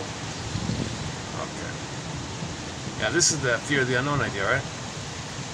So you prefer the familiar. Now remember the word familiar.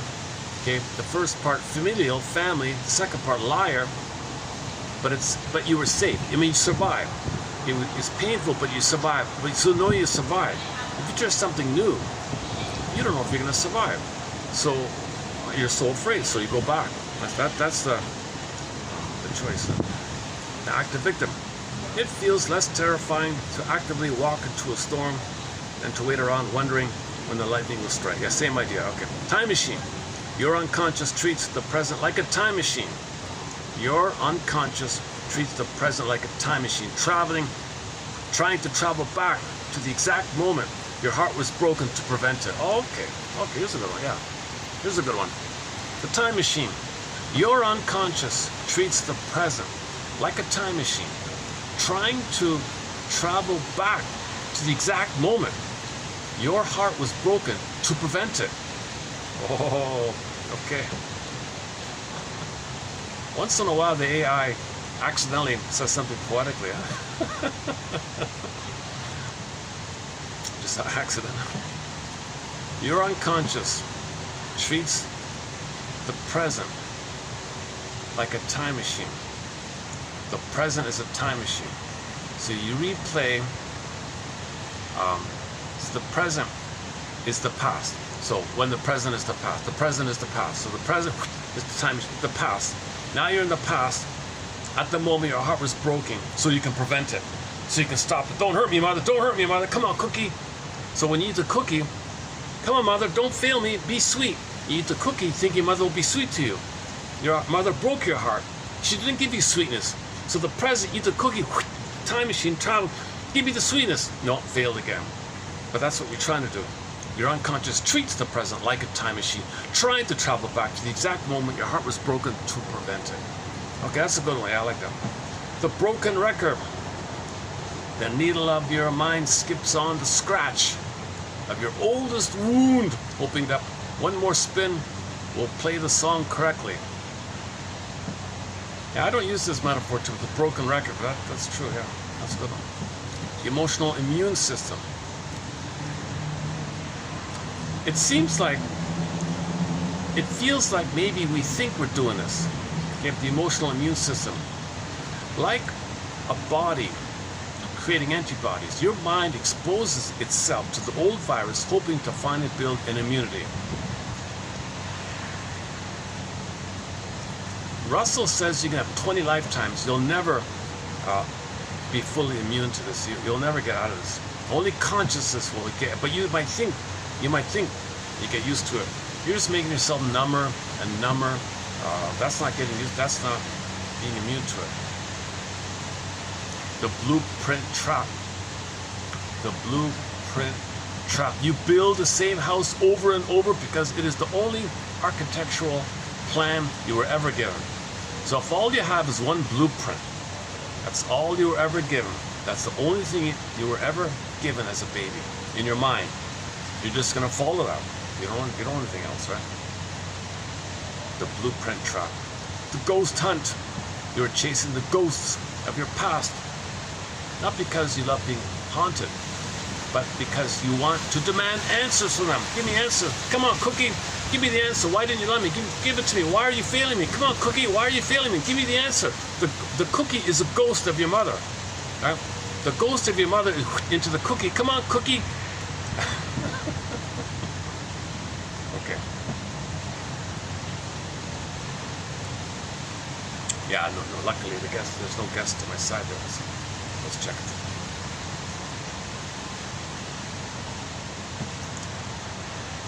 Okay, where are we? It's very odd. When I go over there, I feel like, yeah, they don't hear me. But when I'm here speaking, I feel like...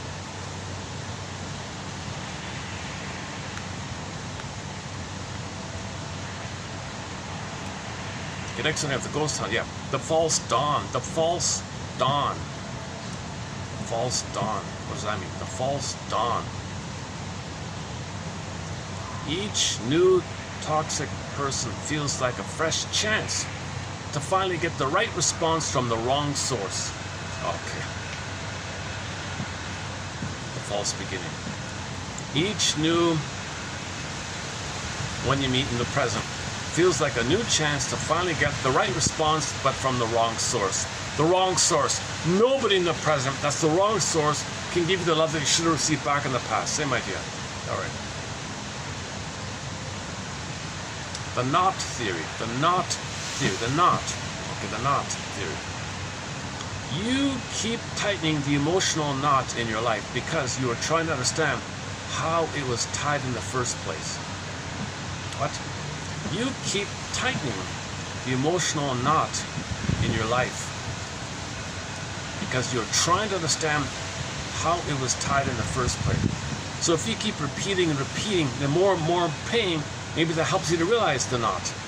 Maybe you don't see the knot, but you keep doing it again and again. Maybe you can see the knot. Maybe that's the idea, the knot theory. So if you keep repeating and repeating and pause, not again. So now the knot's coming to your attention because the pain increased, right? Familiarity equals safety. To the child's brain, what is familiar equals what keeps me alive. Okay. To the child's brain, okay, to the survival brain, the baby brain, the memory within, to the child's brain inside of us, what is familiar equals, quote, what keeps me alive, unquote. This is what keeps me alive. Your adult mind still confuses familiarity with safety. Okay, back to Ginger Rogers in the film lady in the dark. She's a billionaire, owns an empire and all. Says to the shrink, you mean to tell me that I thought I was being an adult, but really it's my child's brain running my life, dominating me? And so she can never love her. She hated men and all this stuff. Familiarity equals safety to a child.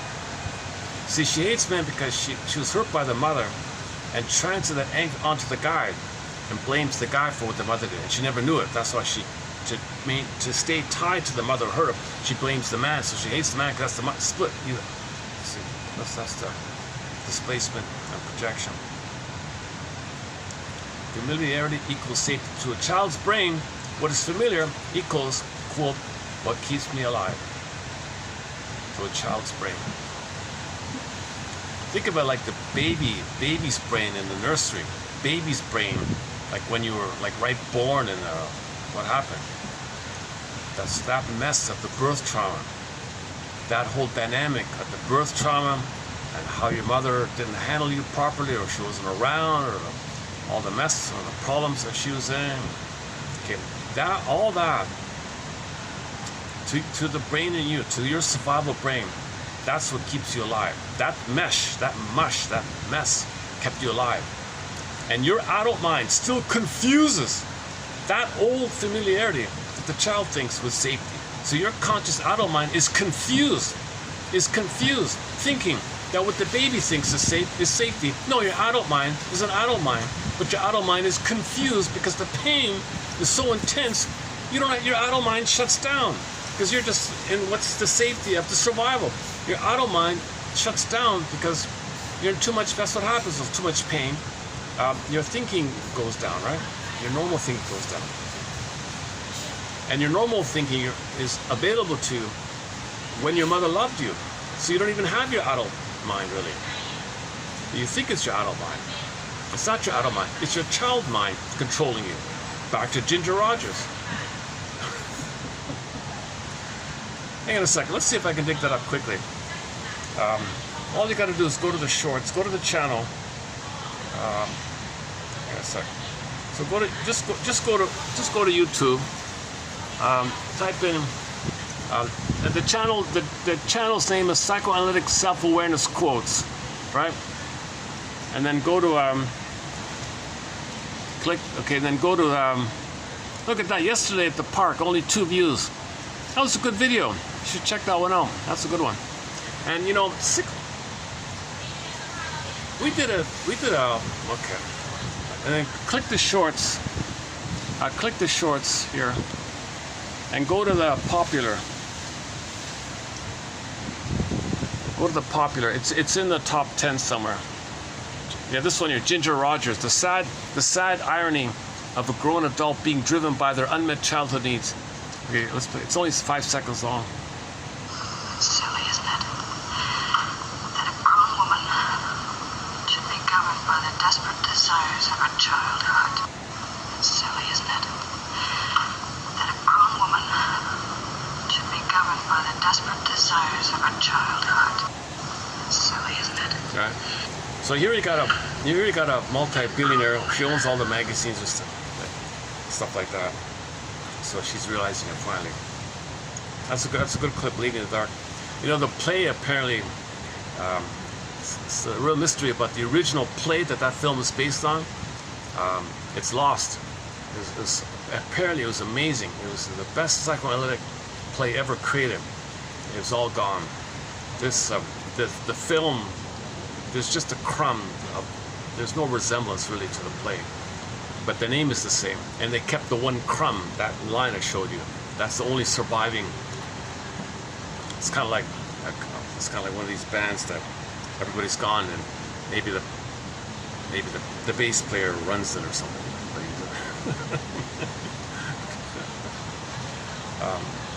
Where are we? Okay, yeah, that's a good one. Okay, yeah, that's a good one. Familiarity equals safety. To a child's brain, what is familiar equals what keeps me alive. Your adult mind still confuses familiarity with safety. That's a good one. I think that's another good one. Okay, the definition of love. If your early caregivers loved you through chaos, your brain mistakenly learned that chaos is the language of love. So, yeah, you'll see this in the soap operas. Aren't you going to fight with me? That means you don't love me if you don't fight with me. Oh, there's a difference. Communication is love, but she doesn't want communication. She wants chaos. The invisible cord. Staying in pain can be an unconscious way of staying connected to parents who are also in pain. See, Mark, what's his name? Mark Wolin. If you feel something, it's very likely, he said, that that's not really your organic feeling. You're just feeling what was inducing you because your mother wanted you to feel what she's feeling because she wanted the fusion. She wanted the fusion, so she made you feel what she's feeling, so what you're feeling, so it's really what she's feeling. So you got to parse it out like that. Invisible cord. The survivor's skill. Outgrowing the suffering of your family can feel like a betrayal. You repeat the pain to stay loyal to them. Same idea. Marty Kisa.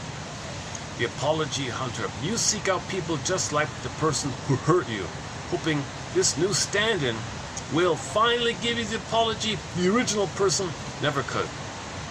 Yeah.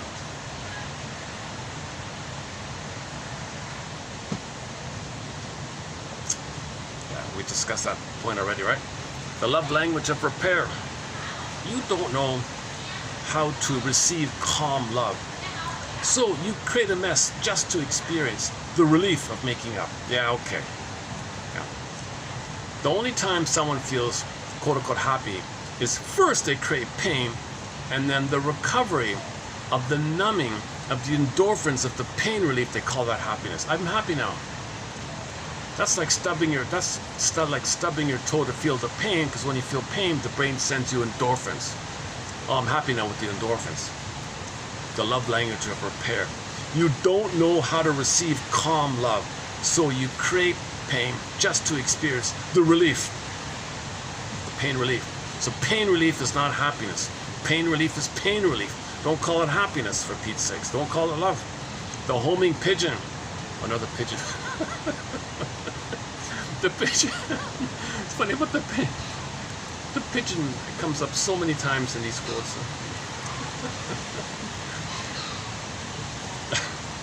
The homing pigeon.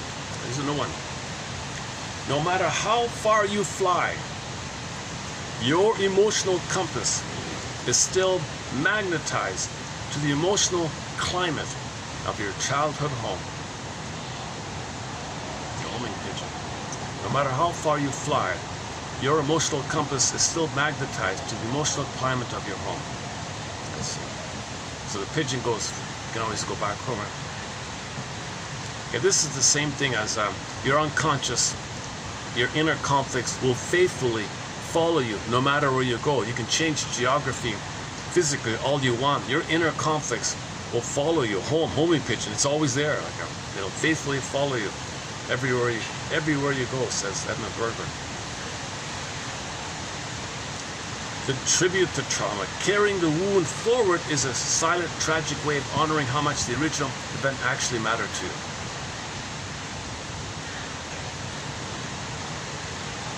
See, another reason people have it's hard to be happy, because it was painful. You are angry. There's a monument there. You're holding on to that, and you're violating yourself if you just ignore it.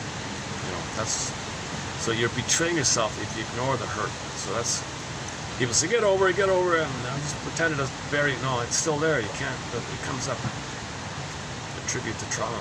Carrying the wound forward is a silent, tragic way of honoring how much the original event mattered to you. Okay, that's an interesting one, yeah. That one, yeah. Next one, yeah. The refusal to mourn. The refusal to mourn. Repeating the situation keeps the past alive so you don't have to face the devastating reality. Okay. Okay, we did this already. This is a duplicate. So repetition compulsion is also sometimes, like we said before, a defense against mourning, a defense against feeling, a defense against admitting the pain. If you repeat, if you act out, sometimes called acting out, transfers acting out, doing something, You know, if you're physically doing something, you're distracted, you're manic, you're busy, that's a way to not feel any kind of pain. It's called the manic defense. Hypomania, hyperactivity, hypo. If you're busy, if that makes you distracted from the inner pain. Get back to Route 66, the episode entitled, How Much is a Pound of Albatross? Vicky had a loss. Didn't know how to feel the pain, the grief. So she went on a motorcycle, went barreling down the highway as fast as she could. And finally she stopped and all that. And she explained that the reason she was going so fast on the motorbike is because it felt to her that if she were to let up, her grief that's riding on a motorbike behind her, which was trying to catch up, would catch up with her. So she didn't want her pain to catch up with her. She was going faster and faster.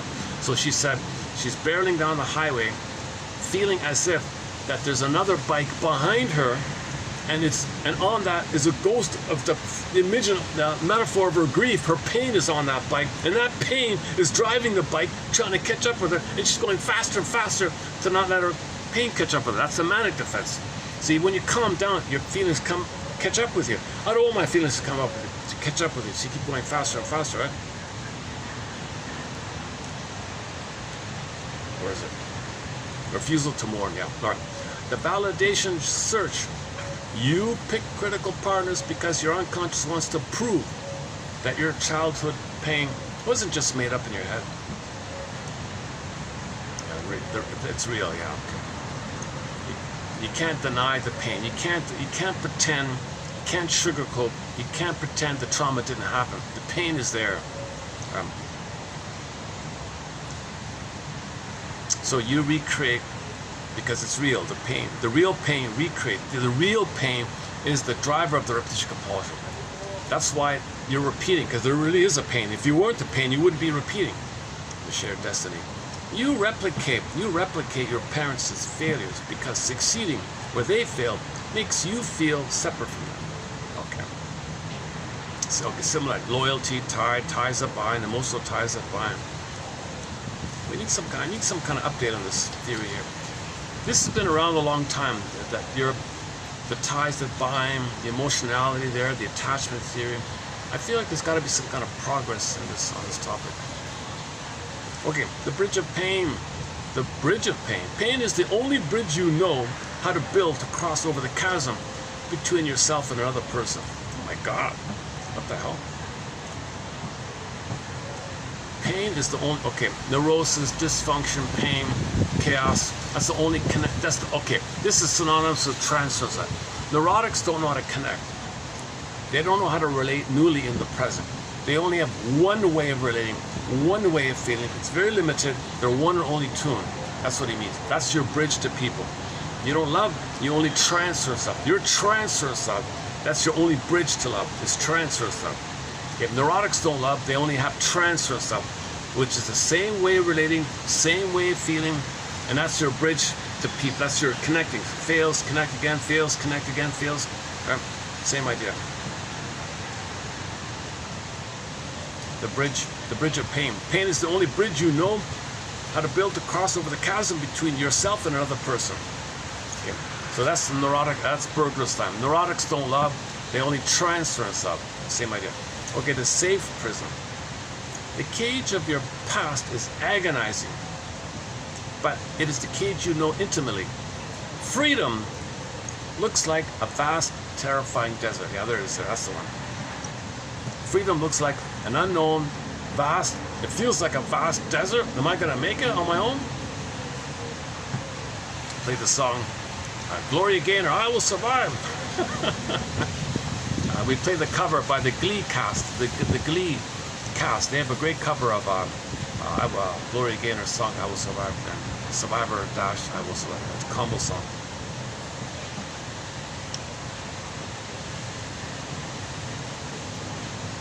Anger.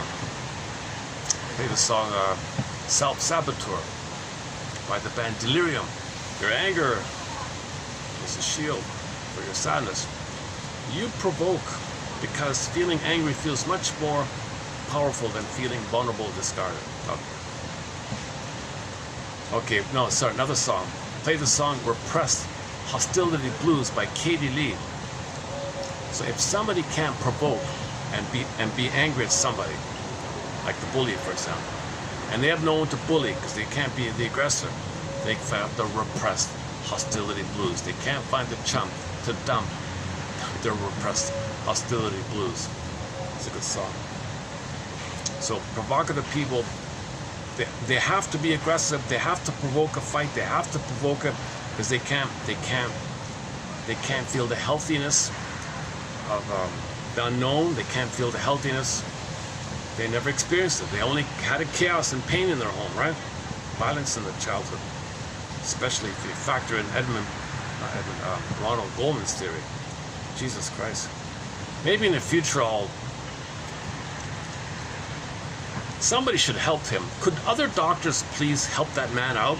He's a lone guy, all alone.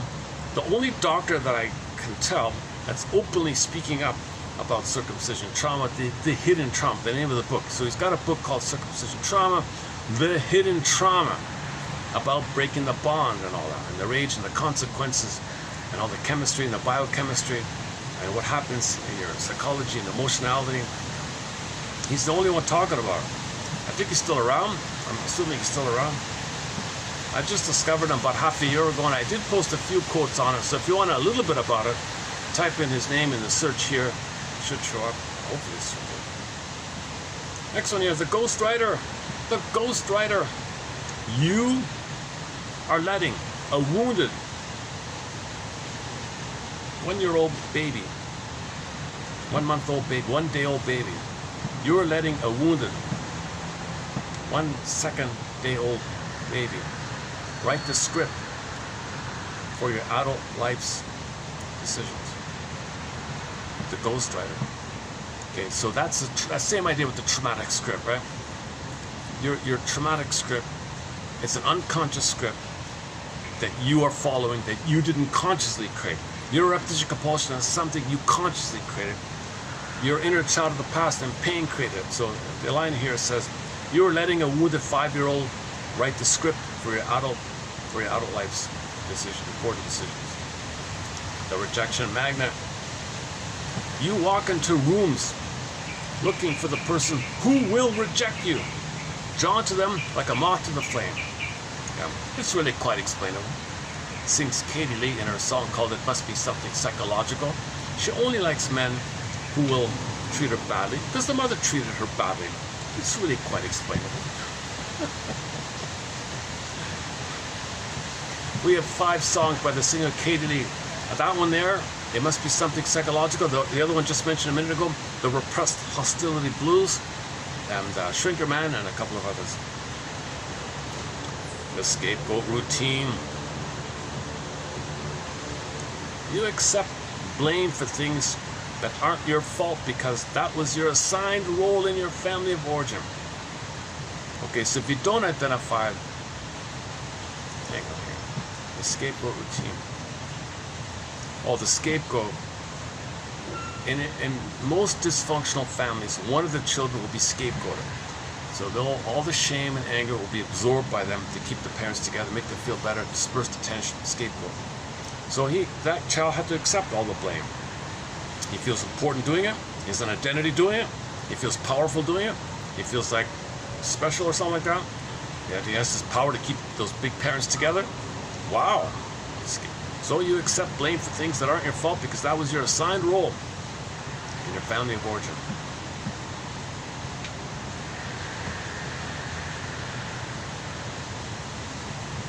The silent scream. The silent scream. The silent scream.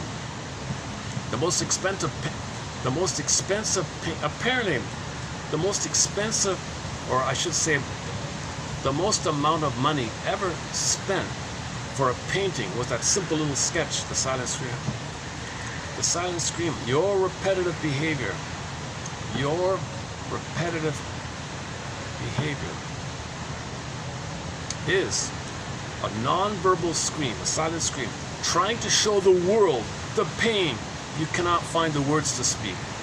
Yeah, is there any other painting that's as horrifying and as frightening as that, right? So that's the most clear. The baby's enraged, he's going to perish. feels like he's entered in some psychotic world. That screen painting is psychotic, delusional, primitive cry like that. So babies, that's what's going on in the psyche, and your bodies, and all the armor in your body's holding it, all the pain, and you got the armor in your bodies to hold that silent scream. So an armored body is a silent scream inside, kind of idea. Your repetitive behavior is a non-verbal scream, or the repetition compulsion is also a scream. Okay, the repetition compulsion can also be described as the scream baby. The pain repeats it. The silent scream means the child's in pain. The pain is the driver of the repetition compulsion, hoping to get out of the pain by getting mother's love in the past. But all you can do is look for symbols, but no symbol is real of mother. No time machines. Repetition compulsion is actually a tragic form of hope. Yeah. Repetition compulsion is actually a tragic form of hope. Martha Stark calls it relentless hope. It is the belief that a happy ending is still possible. Now, Paul Libby Russell, you've got 20 lifetimes. If you were to magically live 20 lifetimes, doing the same thing over and over again, you will still not get mother's love in the past. The unresolved dialogue, you were trying to finish a conversation that was abruptly cut 20 years ago. Same idea. The baby had a dot. Mother, I'm crying here. I want your connection. Abrupted, frozen. Frat, ice block, frozen. Time clock, click, frozen. Abrupted. While you repeat, Mother, this dialogue I'm having with you, it was abruptly frozen because you hurt me. I'm back here in the present. I want to continue the dialogue. Mother, can you correct your ways and love me? Can you connect with me? And mother says, I can't. I'm in too much pain. I can't do it. Child repeats, Mother, I have this dialogue with you. Could you please love me? You're the mother. I'm the baby. No, you're the... No, I can't mother you. No, back again. So you're in this timeless looping. You're always in this unresolved dialogue with the mother in the mind who says, I can't love you. I'm in pain. I'm a hurt baby myself. In fact, I'm going into my past looking for... I'm having a dialogue with my mother. And you're coming to me. I'm not there. I'm back in the past. Take it up with my mother. And then let's say you could go to the grandmother. The grandmother say, don't blame me, blame my mother. And you go to that one, you go back, how many generations, right? It's 10,000 years of this stuff. So this is the curse of Homo Traumicus, that we're passing this down like that. But there is a drive. There is a drive. You could even make the argument that all this data from the books, all these libraries digitized, is making it very accessible. That means we have a greater chance to know ourselves. We have a great chance. We have a wonderful chance to know ourselves, because in just 1 minute you can ask a question and you get a lot of the best ideas from the past like that. Like this one here, repetition compulsion. This is not a bad little run through, right? This batch here. Some good points in here. It would have taken me a long time to compile this kind of list. With skimming books, before. Usually I skim and skim. I have to look. Oh my God, I gotta pay a fortune to have books sent, printed books sent, and shipping fees. And now just click. That's So we have a great chance. So this is part of the innate jar for you. Know thyself, understand yourself. Narrative medicine, philosophical medicine, make the unconscious conscious. Mr. Freud's time. Make the unconscious conscious. Where it was, ego shall be. Ego shall be. You will be conscious of what's unconscious. What's the id? The id is the elementary basis of the unconscious, and you want to be aware of what's going on. Right? That's the image of the boy, the little boy playing the flute on the water buffalo. So the famous painting of a water buffalo, and the boy, 10-year-old boy, playing the flute, and he's able to be in a dialogue with the music, the flow, the melodic flow, the flute. The boy's like the conscious mind, and all the energy, the power of the embodiment. So you're embodied and you're aware of the body, the harmony, the flute, the music, the flute, the bridge, the linking. The flute's like the yin-yang, the curvy line, the yin-yang symbol or something.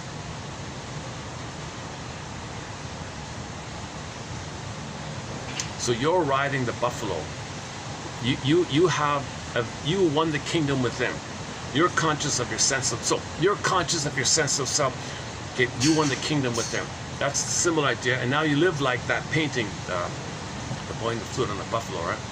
Or riding the horse rider idea. Instead of the horse bumping you off, you can ride the horse. So similar. Okay, how we do it? Oh, look at that, eh?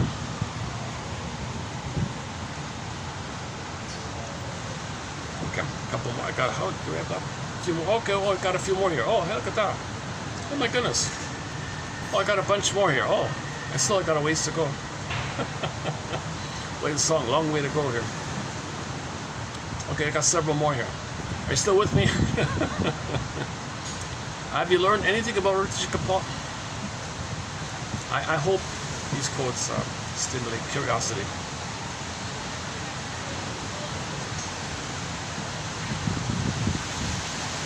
You are trying to finish a dialogue, a conversation that was abruptly cut off years ago. The unresolved dialogue. So repetition compulsion may be characterized or visualized or metaphorized as the unresolved dialogue, unfinished business. Mother, you didn't listen to me, didn't meet my needs. It's an unresolved issue here. I can't move on. You repeat, Mother, what happened? You repeat, Mother, what happened? You go to the cookie, failed. Cookie, failed. Cookie, failed. What happened? Unresolved. You want to. So when you're conscious of this, then you can break free from it. Grab the pen, write your own script. So in the first half of life, you're dominated by the compulsion of the script that you didn't write. The unconscious script dominates your first half of life. And then at midlife, you do this quote-unquote audit, midlife examination period, hero's journey, second journey, this whole middle phase between 40 and 60 on average, whatever it is, some kind of middle time in your life. It's not a fixed timing thing. It could be 30 to 80 or whatever. It could be 30 to 80 or whatever. It's some kind of middle time in your life. And then finally, the third phase is you grab the pen, and now you're the author of your own script. Sometimes you can grab the pen. Okay, on this point, go to the Twilight Zone. Gabe's story. He grabbed the pen. So you had a dysfunctional script. Okay, he faced it. Give me the pen. I'm gonna write my own script. It's a great episode. One of my favorite episodes from the Twilight Zone is Gabe's story. That's a great episode. Next one here. Why does this thing keep scrolling? Every time I move it, it scrolls. Why can't it just stay put?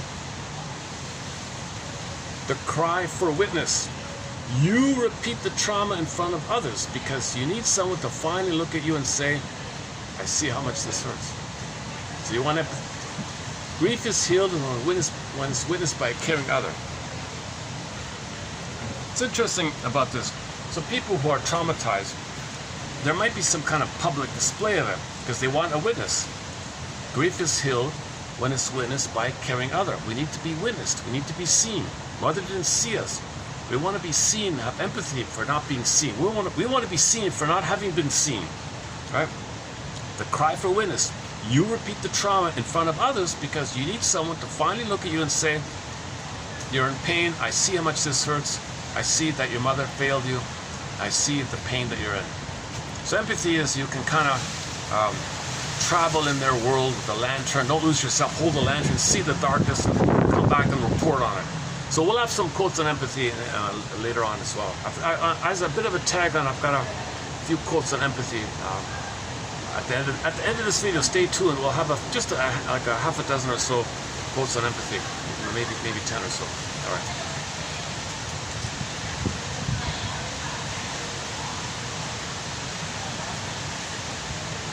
So let me change it up. So.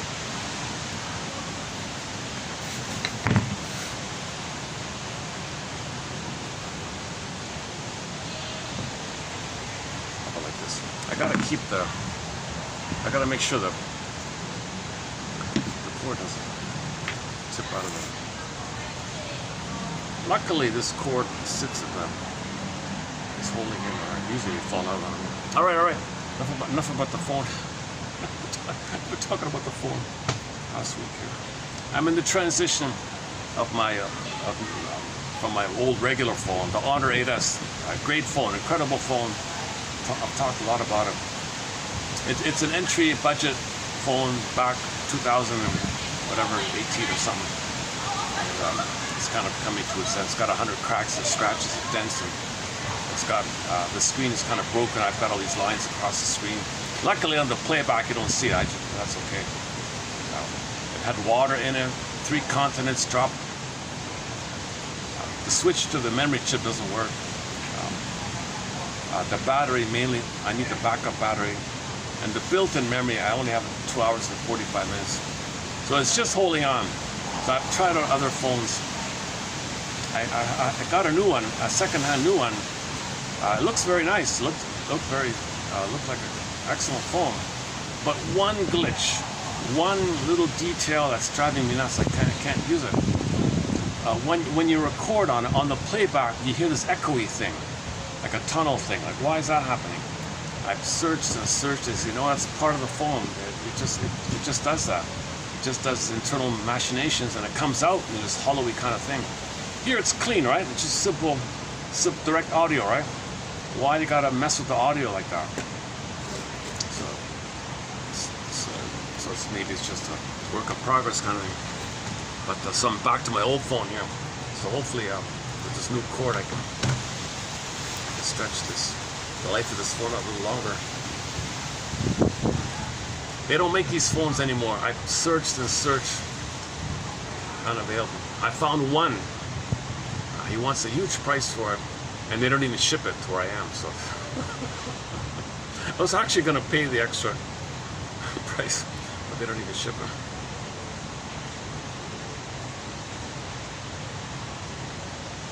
Okay, let's continue. Are you ready for some more? Quotes on repetition compulsion. What is that? What are you talking about? What is repetition compulsion? Why are we repeating again and again and again? The definition of insanity. Santiana, do the same thing over again. Why are we doing this? Well, think of it as an unconscious prayer. A prayer. The repetition is a silent wish, pray, hope, hoping that something or someone will step in, give you the love that you should have received, so the wheel can be broken. So the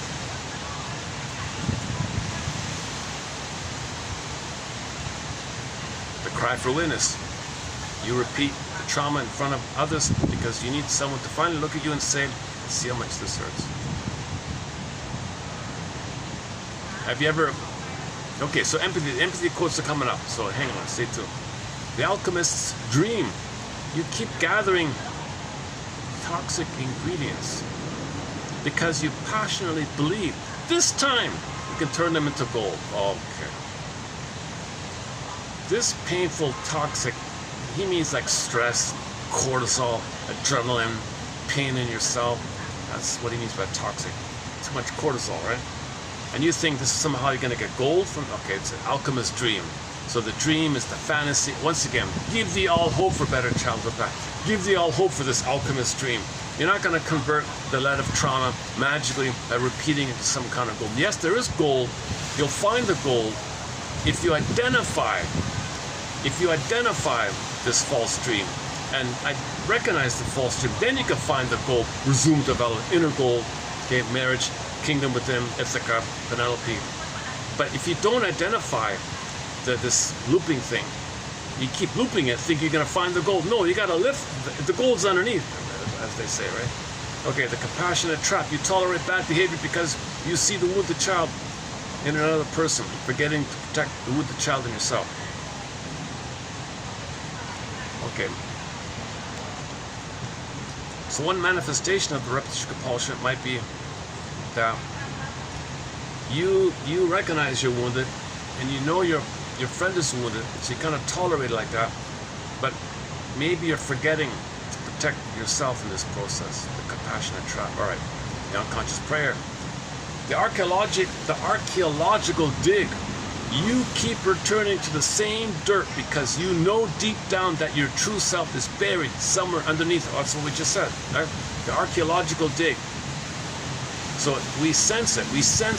The gold is hidden there. The gold ball went down the well. You go there to that point where the gold ball went down. You want the gold ball to come up. Now over the hole is the swoon and the circuit. So you keep going there, face the circuit. Where's the gold ball? You got to face the circuit. You got to face the numbness. You got to face the trance, spellbound circuit, repeating swoon, in a swoon, repeating, in a swoon, repeating. circa 45 records spinning time clocks, but there's a gold. The golden ball went down the well at that point. So you do go back for the archaeological dig, sensing that the gold is down there somewhere, right? That's the resumption of your budding beauty and development. The golden ball is your real, the feeling self, and the kingdom within, the sense of self and the feeling self. I feel therefore I am. The archaeological dig. You keep returning to the same dirt or ripped trauma, the same mess again and again, because you know, somehow, you know, deep down, that your true self, your real self, your vital self, is buried somewhere down there. That's where the trauma took place. Usually at birth, that's what happened, right? That's what the whole Janov movement was about. See if they can process that birth trauma. That you got to be conscious. You can't do it without consciousness, right?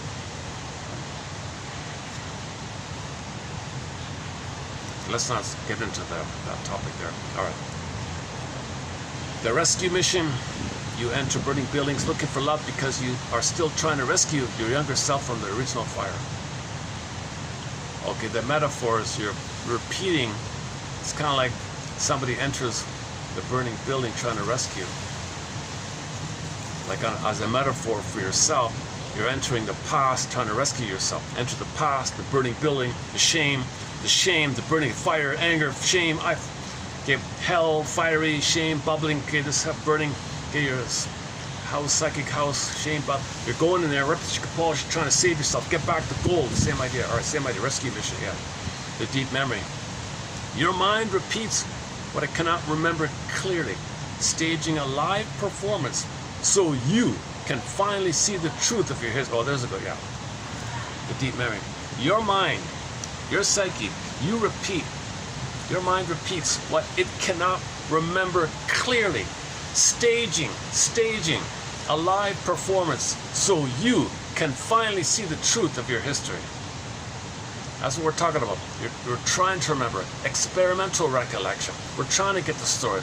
Memory repeating. We don't remember, so we repeat to remember, to get the story. Narrative medicine. We're looking for the narrative. We're looking for the story. We repeat trying to find the story. Right? Something happened, but we don't have the story. Do we repeat? Got to find the story by repeating. We keep doing it to get the story. So every time you repeat, be curious. What am I repeating?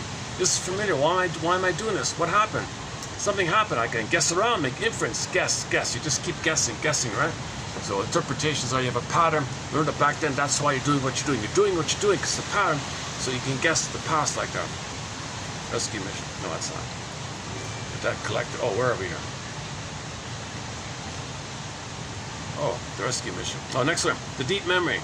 Yeah. Your mind repeats what it cannot remember clearly, staging a live performance so you can finally see the truth of your history. Next one. The debt collector. Okay, unconscious guilt. Guilt and debt are the same word in the German language. Schuld. Okay. So if you feel guilt, that's kind of like feeling, I owe you, mother. I didn't save you, right? Guilty. I'll try again. I owe you. But no baby can save the mother. So you always feel guilt like this. So there's this feeling of something inside of you is always a debt collector. You stay in toxic situations trying to collect an emotional debt from someone who is completely bankrupt. Oh, hang on. Wait a minute. You stay in dysfunctional situations trying to collect an emotional debt. Oh, you're the debt collector. Oh, sorry. Correction. Injustice collector. This is Bergler's idea of the injustice collector. Grievance collector. Debt collector. You owe me, mother. World owes me living. Person in the present. You play my mother in the past. So you in the present. Okay, my unconscious says you're my mother. So you do like a flipping thing. At the same time, on another level, you fuse them.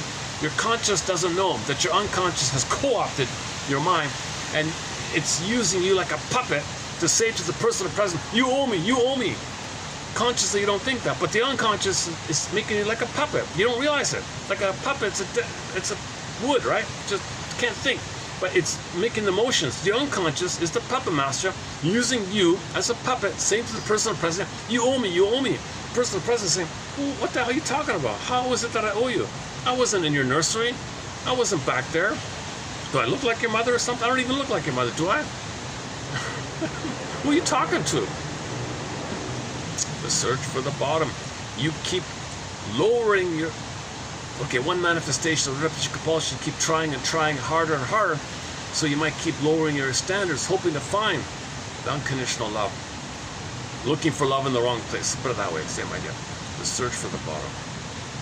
You keep lowering your standards, hoping to find the bedrock of unconditional love at the very bottom. Jesus Christ. I just saw this thing. I know, let's not talk about that. I just saw this morning a clip about there's a section in a very wealthy city. There's one little corner where there's a problem there. Those people hit rock bottom. They're looking for love. They're looking for love. At the very bottom, they're looking for love. They're still looking for love. They hit rock bottom. They lowered their standards all the way to the bottom, looking for unconditional love, even at the bottom. So they're still hoping. All right. Holy struggle. Your psyche views this repetition as a sacred battle that must be fought until it's won. Yeah. This is just code for you want mother's love in the past. You don't want to be a passive victim. You want mother's love, and victory. I win mother's love. Not the aggressor idea. That's not the victory. Receiving mother's love means you won. Not shaming someone because mother shamed you and you're the mother shamed yourself, so you shame others to not feel how you're shaming yourself. Distract yourself. Protect your mother by imitating her and not knowing that she hurt you. That's not being a winner. Winning mother's love is the idea of being a winner. You want to win mother's love, not imitating her. That's what he means by the holy struggle. Your psyche views this repetition as a battle that must be won. All right. A cracking shell. The cracking shell. The cracking shell. The shell. You mean like on a seashell? The cracking shell. The shell. Like an eggshell. Hang on. The pattern gets loudest and most painful right before it breaks. Oh, I see. The crisis is often the beginning of the cure. Okay. You're a neurotic personality. Your defensive personality, narcissism, bully, clinger, plead, whatever dysfunctional pattern you have, Iago, cynic, whatever. Okay, waif narcissist, passive-aggressive narcissist, turtle narcissist, over-bully, exhibition play, whatever shell you have, okay, that's a shell. When there's a crack in it, okay, see, that's moving towards, that begins, that's the call. That's the crisis. That's the beginning of the cure. Now we may begin, says Mr. Jung. My favorite line for this is from the TV show Harry's Law. Harry's Law. There's a guy in there. He's 45 or 50, I don't know. And he had a very hard shell, that guy. He was a cold, playboy, narcissist, cheesy, charming, manipulator, lawyer kind of guy, right? Anyways, he had a moment. One of his charming little tricks didn't work on somebody. He paused. The guy said, I wonder what's worse, to realize you're no longer who you are, or that you still are what you've always been. Oh man, that's the crack. That line is a really good example of the crack in the egg of this shell. So now he's going to begin, right? So at midlife, you get a crack like that. Something happens, and you realize it could be a divorce, or your personality tricks don't work, or work disaster, or financial disaster, or family, whatever it is. So it's going to be something either precipitated by an outer event, or just something you feel within, or some personality, something comes to your attention. There's usually in midlife some kind of, the shell cracks somehow. That's the beginning. It's not the ending, that's just the beginning. Now we may begin, Mr. That's the only quote I have from Mr. Jung. Now we may begin. The cracking shell, the pattern gets loudest and the most painful right before it breaks. The crisis is often the beginning of the cure. So that guy in the Harry's Law TV show, the clown guy, he's going to begin now, right? All right, the map is not the territory. The map is not the territory. You are realizing that the map your childhood gave you does not match the beautiful landscape available to you today. The map is not the territory. You got a very limited, tight, restrictive, contained, extremely limited childhood map. It's in the past. It's all you see. But there's a vast open desert. Whoa. That's not the territory. So it's not, you're seeing the whole world through this little map thing. That's the map's not the territory. That's a good one. Okay. Where are we?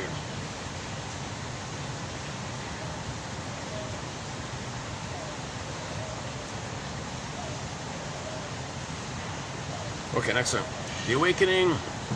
Every time you notice yourself repeating the pattern, the compulsion loses a fraction of its invisible power over you. Okay. Every time you notice the pattern, like that earlier line. I've been here before. Tie yourself to the mast, Odysseus. Hold on, hold on. Well, the sirens, the temptation, the allure, the pull, the magnetic pull. Hold on, hold on. This is very tight. You see how intense it is to hold on to yourself, right? Tie yourself to the mast idea. Every time you do that,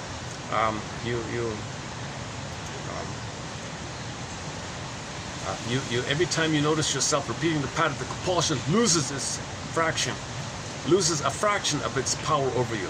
Every time you tie yourself to the mast, this compulsion, this lure, the voice of the sirens gets weaker to you. The voice of the sirens gets weaker to you. Every time you're able to hold yourself to the mast, then you can take the wax out of your ears. The shift from action to words. The shift from action to words.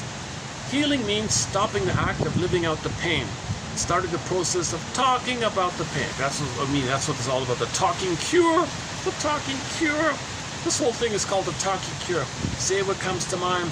Free association, the fundamental rule, the basic rule. Just say what freely comes to mind. That's how the unconscious comes to you. This kind of freedom like that. You're afraid? Go talk about the block. What does that suggest to me? What does this remind me of? That's all it is. A talking cure. The woman who started this has a stamp. That Bertha woman. There's a stamp in Germany. Bertha, what's her name? Anna O. Bertha something. She's got a stamp.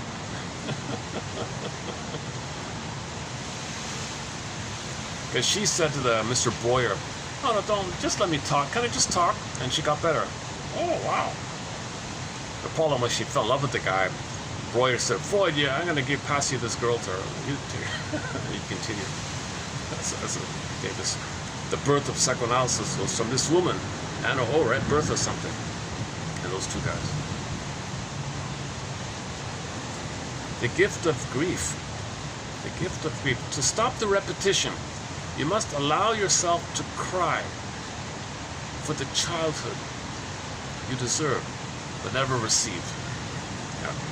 Okay. Here's a good line, yeah. To stop this repetition compulsion, you must allow yourself to cry for the childhood.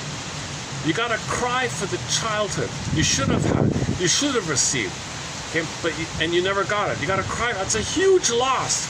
It's a huge loss to spend your entire childhood afraid, locked in the room, or video games all the time. No one to play them. No one was present with you, taught you things.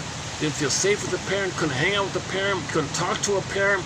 They were shouting. You got a whole childhood was lost. A whole emotion. You got to mourn the loss of not having a childhood. Then you can get out of the compulsion to repeat. To stop the repetition compulsion, you must allow yourself to cry for the childhood you were deserved, that was owed to you, but you never received it. So there's a part of anger. There's a lot of anger in this process. Now ultimately, a few steps down the line, you realize your mother also didn't get a happy childhood.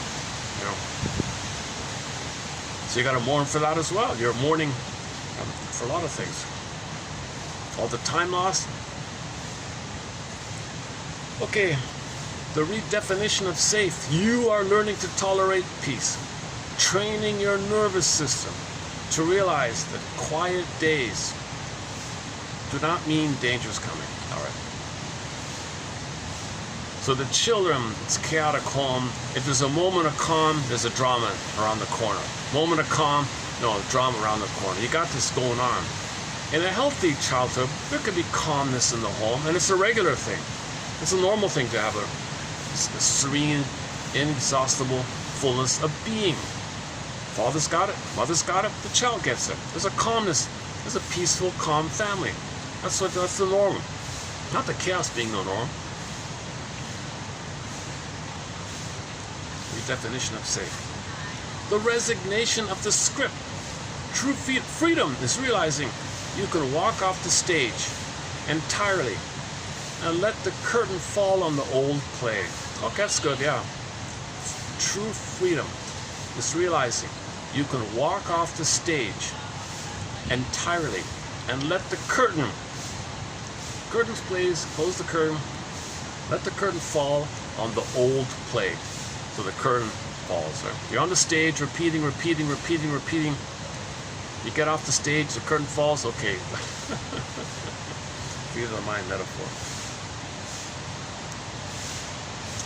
The new casting director. You are allowed to fire the actors who hurt you and hire people who bring peace to your life. Okay. The closing of the ledger. The closing of the ledger. Healing means accepting that the people who broke you cannot be the ones to fix you. You gotta give up hope that your mother in the past will fix you and a magical time machine will appear and your mother will do it right in this past alternative time. No time machines. Mothers cannot morph into be a loving mother magically. So this is closing of the ledger. Give thee all hope. Consent that the trauma took place. Consent. Sign the consent form. I consent. Do you consent that the trauma took place? Do you consent? The trauma did happen. She did fail you. Do you consent? Do you consent? And do you give up all hope that she'll love you in the past?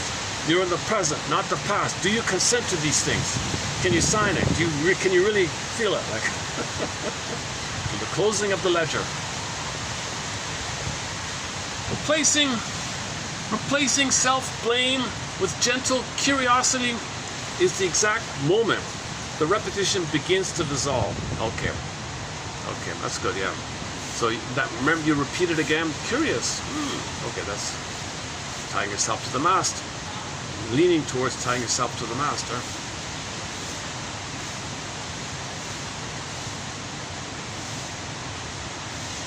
Relinquishing the savior role. Relinquishing the savior role. You cannot fix the past by saving people in the present who do not want to be saved. Oh, okay. That's a common one. Somebody reminds you of your mother. I'm going to fix you. Whether you like it, I'm going to fix you. You're going to be a good mother. My mother in the past, I'm going to fix you. Because if I fix you in the present, that's kind of like me fixing the mother in my past. So I got to fix you. I got to see a loving version of my mother.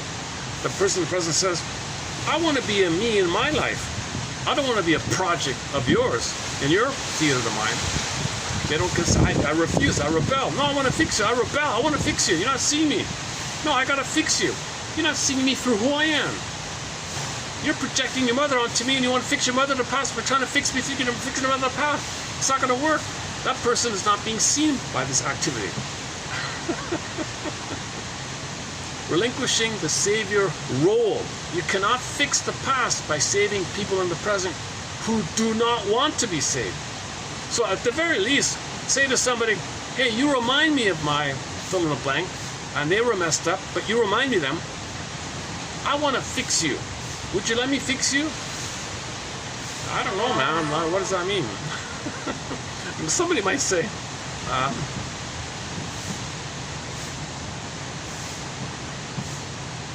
there'll be a rebellion. I don't know. If it sounds fun in the moment, like you're getting extra attention or something, you'll rebel. It's against, they're not seeing who you are, so you'll rebel.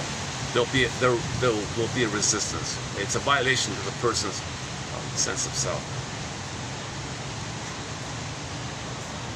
You can thank your repetition compulsion for keeping you alive when you were small, while gently telling it that you don't need it anymore. Okay, yesterday's one. Thank you for your service. Don't need you anymore. If it persists and it goes on again, you say, ha! I caught you again. Thank you for your service. I don't need you anymore. So thank you for saving your life, and say, ha! I caught you again. Thank you for saving my life. I don't need you anymore. Thank you for your service. Thank you for saving me. I don't need that anymore. You can thank your compulsion to repeat for keeping you alive when you were small, and thank all the other defense mechanisms, either or, identification, aggressive, pin in a collar.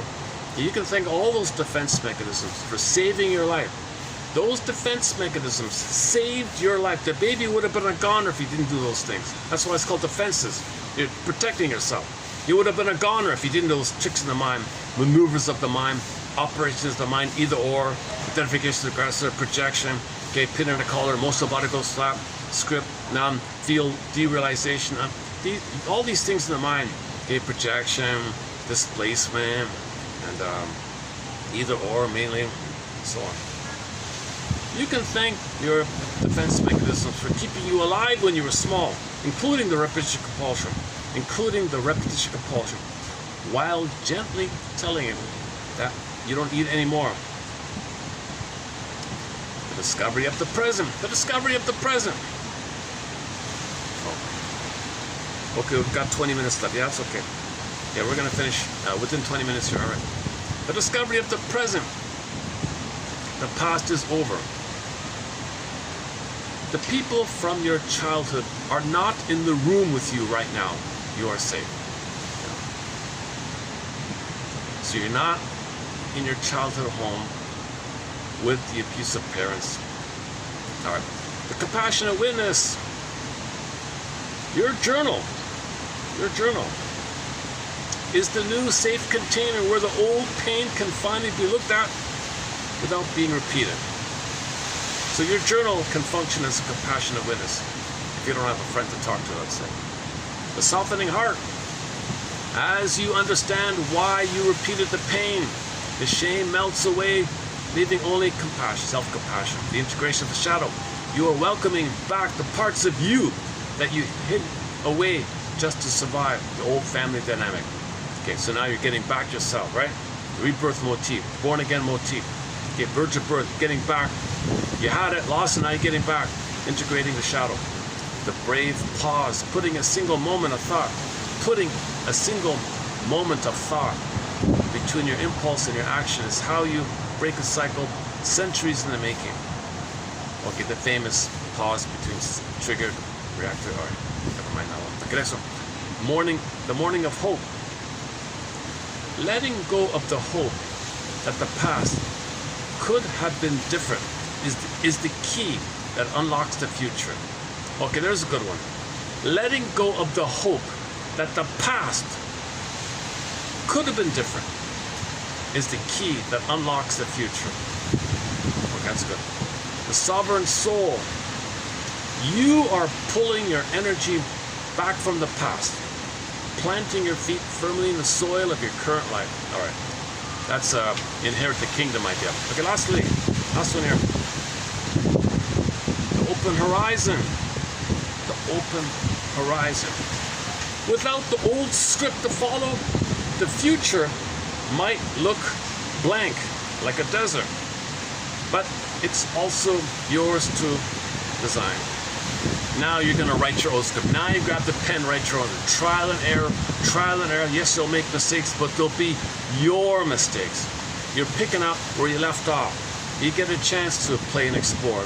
Parents said, let me know, I can't look at the painting I drew. I'm busy. Now you're picking up where you left off, kind of. All right, I'm going to let the phone read this out. It's a good little batch here. So this is about give me a sec. I got a new music player. It's freaking me out here also. Wow. I'm going to let the phone read this out here in a minute. And it's 11 minutes. Yeah, it's 11 minutes and 13 seconds. It's 11 minutes and 13 seconds long. So have a listen to this. Assuming you didn't hear my 2 hours of anxiety. If you want to skip over my 2 hours of anxiety, here's a smooth reading by Lily Parker, AI, an AI digital voice. These people have termed Lily Parker, not a real human, of course, but anyways, it's a good enough. It's a free readout. So let's do it this way. Maybe is there any kind of a? Oh, can I get the? Should I hold it to the bird? That's 11 minutes. Huh? Let me get some kind of a viewer with it. Oh, so give me a sec. Let me give you some kind of a view for this. Oh, let's try my bag here. Let's try this.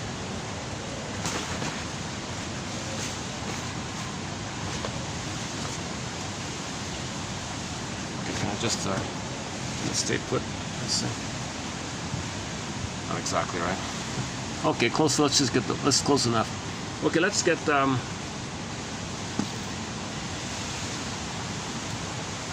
this. I'll hold it like this. Let me chance it.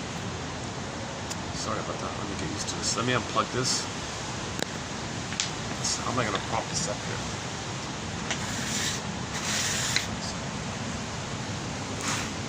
It's not going to work. Oh, I still got to hold. Oh, I still have to hold it. All right. Never mind. All right. Okay. Are you ready? So I think a good exercise would be to get a pencil ready and prepare to hit the pause button. When you hear something you like, write it down. See if you can find 5 zingers for yourself, and then send them to your friend. Ask your friend if they recognize any of them in you. Submit it for your approval consideration, should you choose to accept it. Yeah, okay. Let's begin.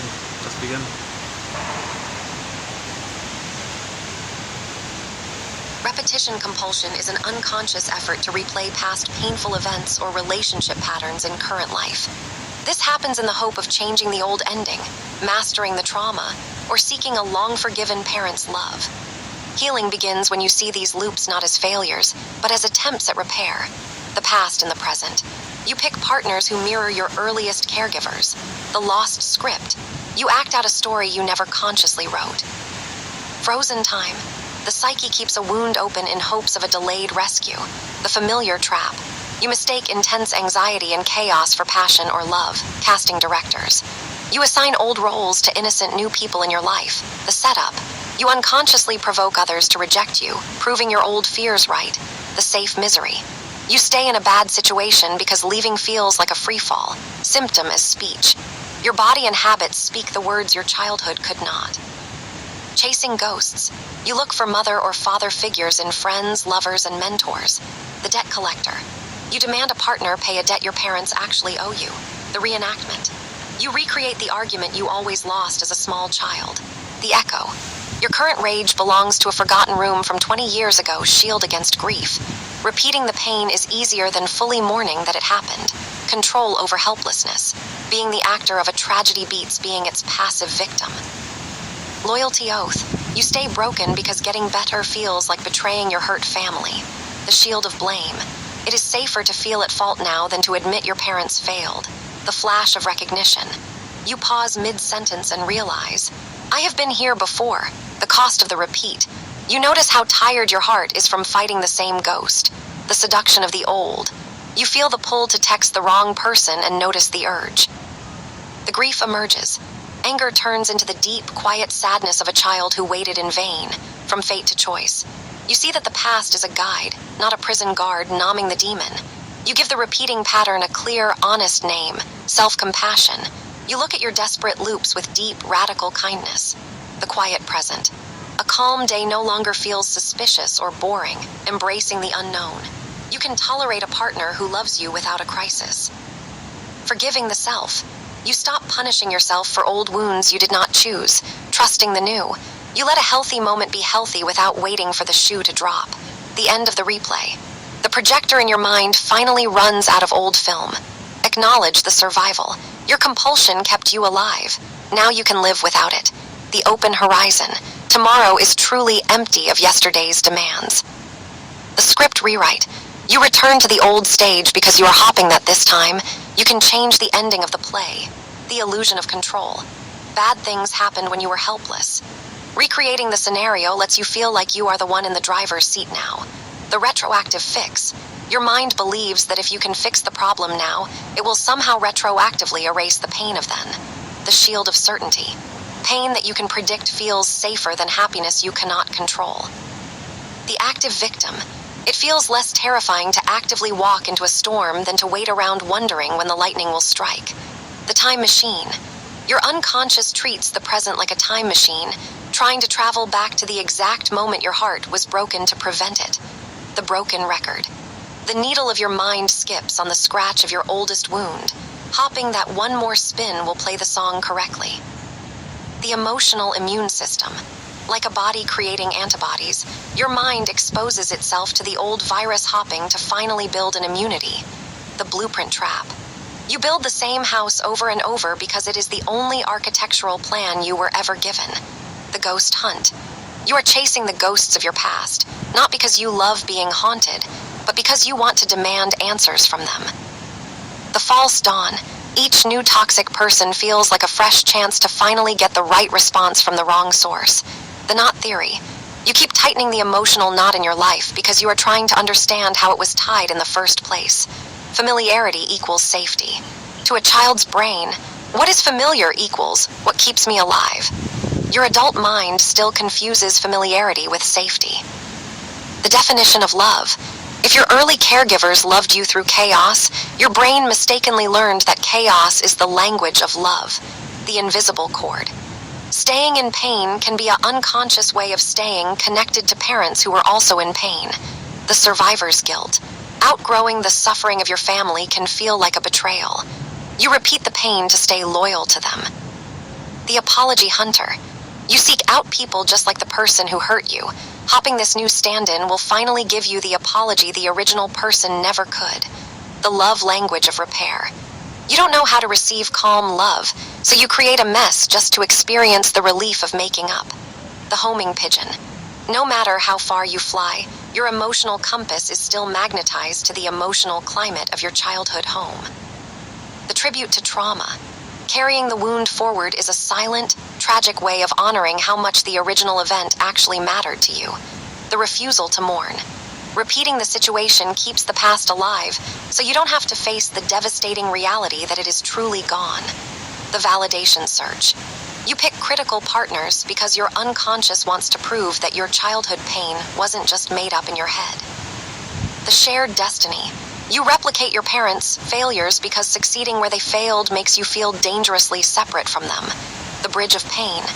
Pain is the only bridge you know how to build to cross over the chasm between yourself and another person. The safe prison. The cage of your past is agonizing, but it is a cage you know intimately. Freedom looks like a vast, terrifying desert. The armor of anger. You provoke conflict because feeling angry feels much more powerful than feeling vulnerable and discarded. The identity crisis. You repeat the pattern because without the struggle, you literally do not know who you are. The ghost writer.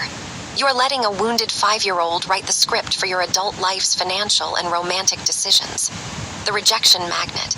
You walk into rooms looking for the one person who will reject you, drawn to them like a moth to a flame. The scapegoat routine. You accept blame for things that aren't your fault because that was your assigned role in your family of origin. The martyr complex. You burn yourself out for others because you believe your only value lies in how much you can suffer for someone else. The silent scream. Your repetitive behavior is a nonverbal scream. Trying to show the world the pain you cannot find the words to speak. Repetition compulsion is actually a tragic form of hope. It is the belief that a happy ending is still possible. The unresolved dialogue. You are trying to finish a conversation that was abruptly cut off years ago. The cry for witness. You repeat the trauma in front of others because you need someone to finally look at you and say, "I see how much this hurts." The alchemist's dream. You keep gathering toxic ingredients because you passionately believe that this time, you can turn them into gold. The compassionate trap. You tolerate bad behavior because you see the wounded child in the other person, forgetting to protect the wounded child in yourself.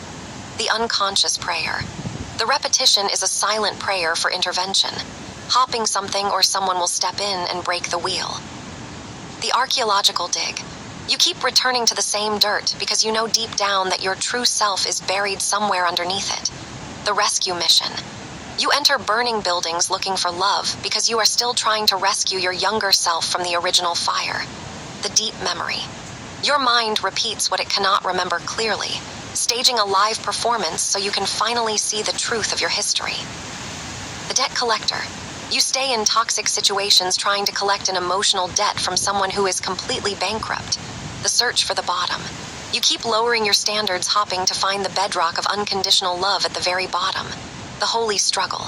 Your psyche views this repetition as a sacred battle that must be fought until it is won. The cracking shell. The pattern gets loudest and most painful right before it breaks. The crisis is often the beginning of the cure. The map is not the territory. You are realizing that the map your childhood gave you does not match the beautiful landscape available to you today. The awakening. Every time you notice yourself repeating the pattern, the compulsion loses a fraction of its invisible power over you. The shift from action to words. Healing means stopping the act of living out the pain and starting the process of talking about the pain. The gift of grief. To stop the repetition, you must allow yourself to cry for the childhood you deserved but never received. The redefinition of safe. You are learning to tolerate peace, training your nervous system to realize that quiet days do not mean danger is coming. The resignation of the script. True freedom is realizing you can walk off the stage entirely and let the curtain fall on the old play. The new casting director. You are allowed to fire the actors who hurt you and hire people who bring peace to your life. The closing of the ledger. Healing means accepting that the people who broke you cannot be the ones to fix you. Replacing self-blame with gentle curiosity is the exact moment the repetition begins to dissolve. The relinquishing of the savior role. You cannot fix the past by saving people in the present who do not want to be saved. You can thank your repetition compulsion for keeping you alive when you were small, while gently telling it that you don't need it anymore. The discovery of the present. The past is over. The people from your childhood are not in the room with you right now. You are safe. The compassionate witness. Your therapist or your journal is the new, safe container where the old pain can finally be looked at without being repeated. The softening heart. As you understand why you repeated the pain, the shame melts away, leaving only profound self-compassion. The integration of the shadow. You are welcoming back the parts of you that you hid away just to survive the old family dynamic. The brave pause. Putting a single moment of thought between your impulse and your action is how you break a cycle centuries in the making. The morning of hope. Letting go of the hope that the past could have been different is the exact key that unlocks the future. The sovereign soul. You are pulling your energy back from the past, planting your feet firmly in the soil of your current life. The open horizon. Without the old script to follow, the future might look blank and scary, but it is also completely yours to design. AITQ 33923. All right. Less than 10 minutes. Let's close up within 5 minutes. So did you find at least 5? So submit it for your approval consideration. Should you choose to accept it, find those 5 if you haven't. Send them to a friend and ask them if they recognize any of those in you. Remember the witnessing? You need a witness?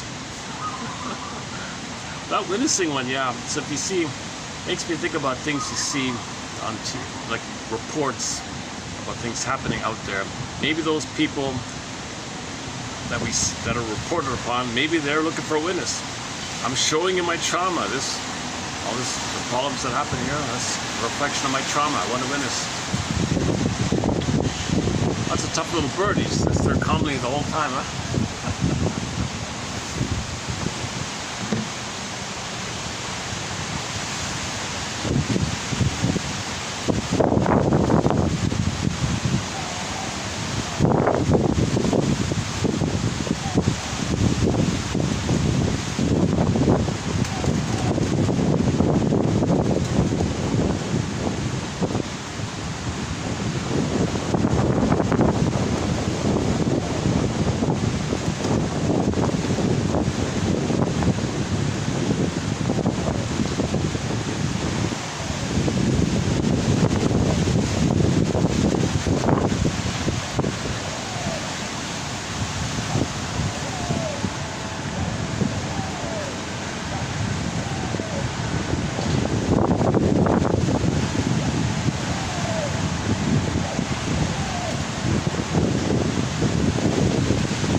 Check out the moonbird. He reminds me of the moonbird. A scrappy little bird called the moonbird that flies from the tip of South America to the North Pole and back again every year. A scrappy little bird manages to spend most of his life flying. Quite amazing, eh?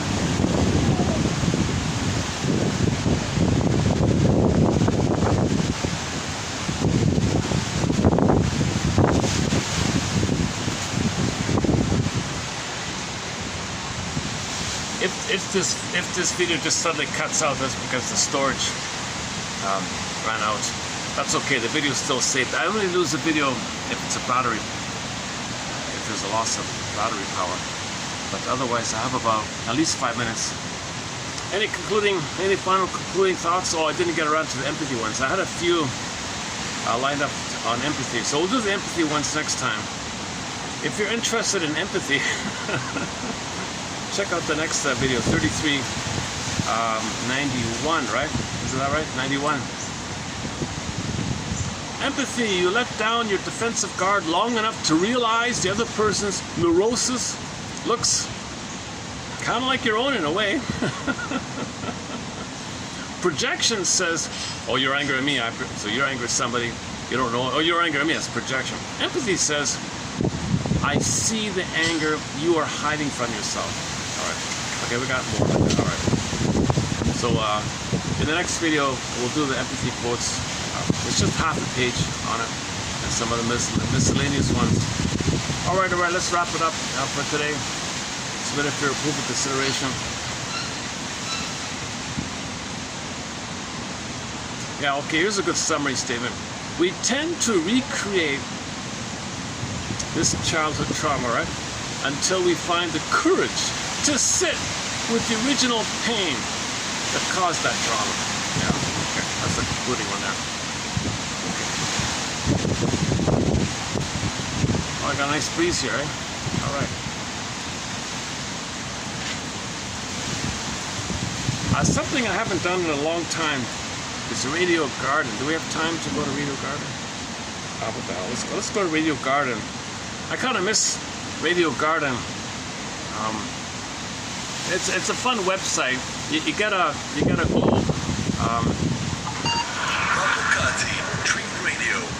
And you scroll around and you hear.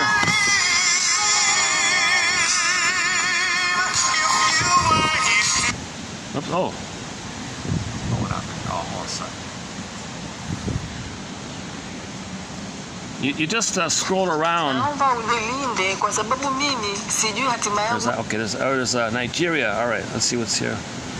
Sometimes you find some great songs. Connected with the wider world. Yeah, this website can help you stay connected with the wider world.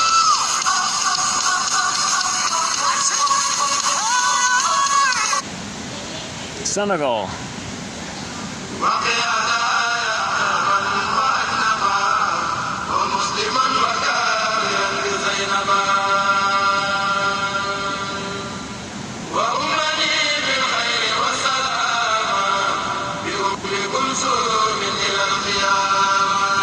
Okay, let's wrap it up from some music from Senegal. Not sure what it is.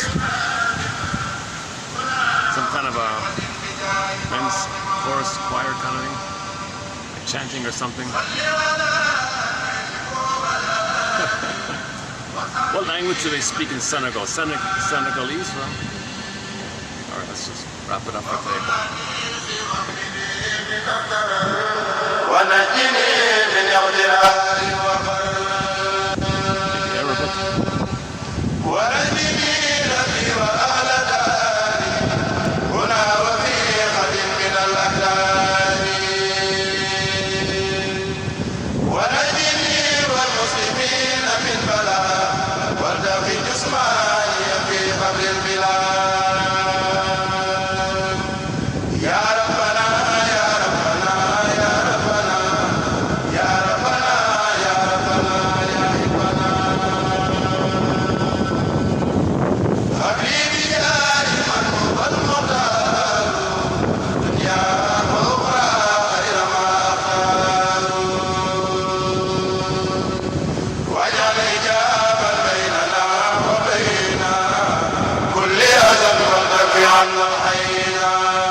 Thanks very much.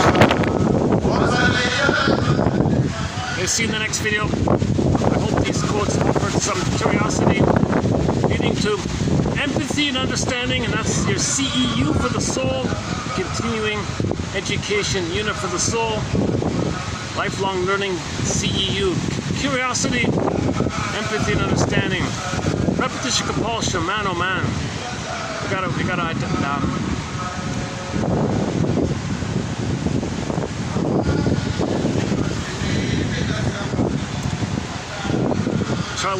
try one more. Let's close up with some other song. Hold a sec. Let's try another song.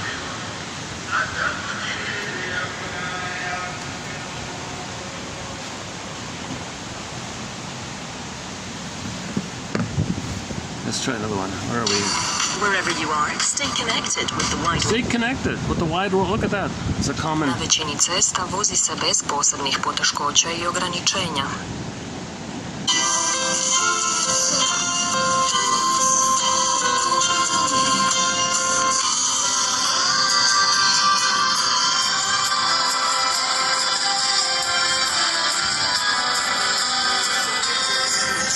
Okay, whatever this is, we'll just close up with this. Never heard of this city?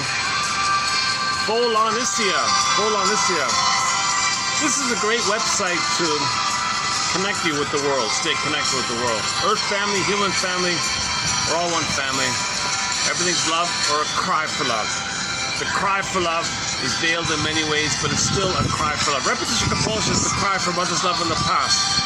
Notice how everybody is dysfunctional, and that's their cry for love, mother's love in the past, and they're in pain, crying for mother's love in the past. They don't know they're doing it, so that's a little empathy to understand that people are in pain if they're repeating again and again, hoping to get mother's love in the past. Once again, give thee all hope for mother's love in the past. Give thee all hope to get mother's love back in the past by consenting that the mother was in pain herself, she wasn't available to do so. What we read out here today. Le canzoni che hai nel cuore, l'estate che hai sulla pelle. Due grandi classici estivi che non tramontano mai. Ogni ora. You speak Italian? Solo su Radiodiffusione Follonica. Oh, for Pete's sakes. Is that a song? Or just an ad? 2019.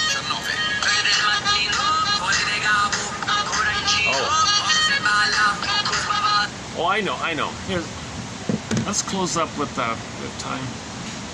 No, we have no time. Okay, let's close it up here. Yeah, so submitted for approval as well. If you didn't listen to the 11-minute readout by Lily Parker, AI, I would have her. If you're just listening to me here, there's an 11-minute readout. It's a smooth reading. You'll get a good couple of dozen of quotes on repetition compulsion and to be continued. The most recent joke I heard was Steve Behrman said that there are two kinds of mystics, optimistics and pessimistics. Okay, not a major one. One that I like a bit is okay, hang on. Okay, I've got 1 minute left. I think 250 is really the limit here. Okay, I'll end up with the old kids joke. What's 5Q plus 5Q? You're welcome. Okay. Yeah, I need a better. I'm still looking for some fun new endings here. Just try again the music here. What's this? Oh.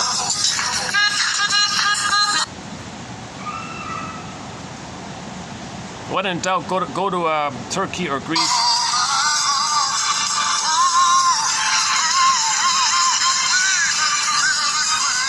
Oh, Barry White.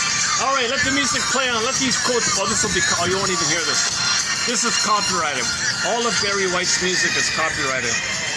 Okay, if you just don't, a little skip there, because somebody in Greece, somebody in the city of Lamia, Greece, they played Barry White. Yeah, I tried to play his songs. All of his songs are copyrighted.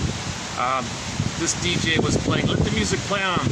So let the healing continue. Let us maintain our ongoing awareness that something is going on in the unconscious. Poseidon, the waves, the ocean, the wave. Okay, Jim Henson, Armando Sante, Odyssey, the wave. Something is pulling us to heal.